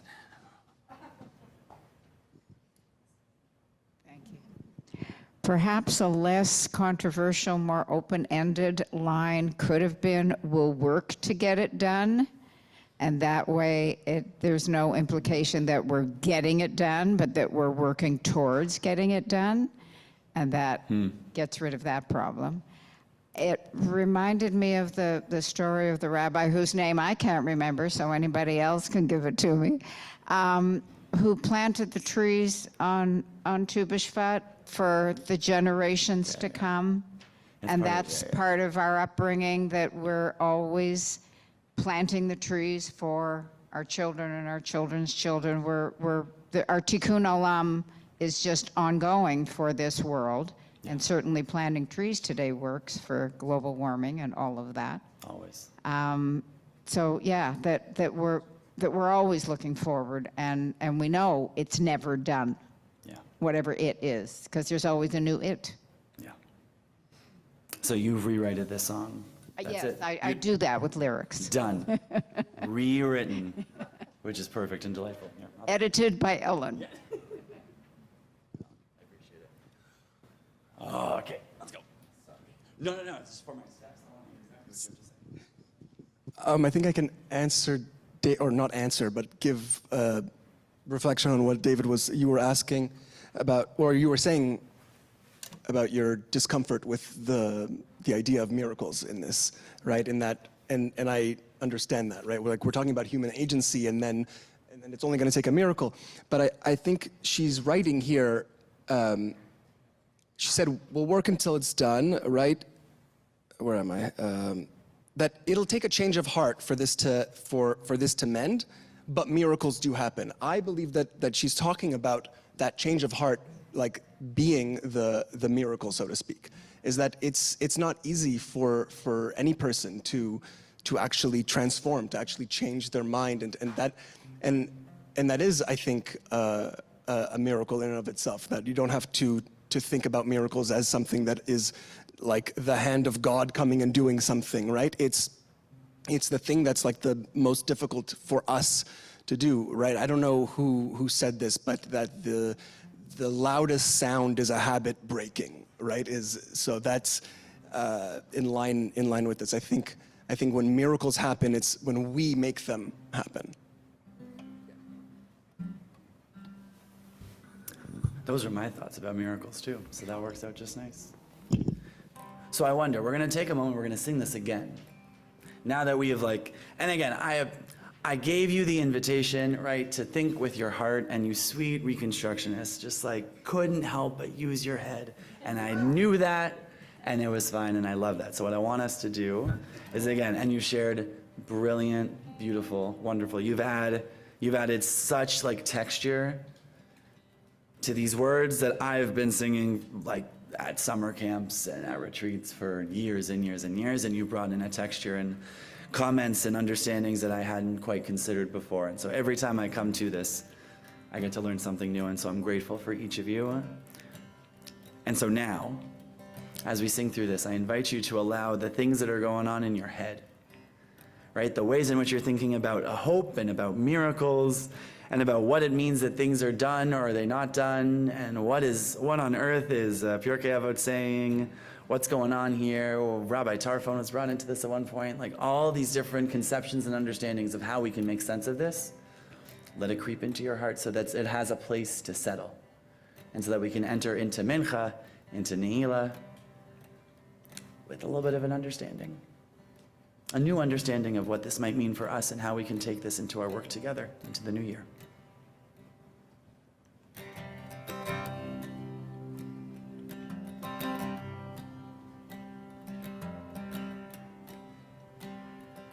Please join me. If not now, tell me when. If not now, tell me when. We may never see this moment or place in time again. If not now, tell me when. I see sorrow and trouble in this land. I see sorrow and trouble in this land. And although there will be struggle, we'll make the change we can. If not now, tell me when. If not now, tell me when. If not now, tell me when. We may never see this moment or place in time again. If not now, tell me when. I may never see the promised land. I may never see the promised land. And yet we'll take the journey and we'll walk it hand in hand. If not now, tell me when. If not now, tell me when. If not now, tell me when. We may never see this moment or place in time again. If not now, tell me when. And we'll work until it's done. Every daughter, every son, every soul that ever longed for something better, something brighter. And it will take a change of heart for this to mend. And it will take a change of heart for this to mend. But miracles do happen every shining now and then. If not now, tell me when. If not now, tell me when. If not now, tell me when. We may never see this moment or place in time again. If not now, tell me when. And miracles do happen every shining now and then. If not now, tell me when. If not now, tell me when.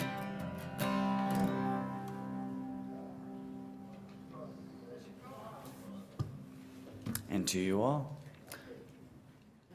I would be very delighted to collect your sheets if you'd like to give them to me. If you'd like to take them with you, please, that would bring me such joy. Mincha is in about half an hour or so in this room. So take a moment, take a shliff, take a rest, whatever you need. Thank you for learning. And Zoom, thanks for being here. Thanks for learning with us. What a treat.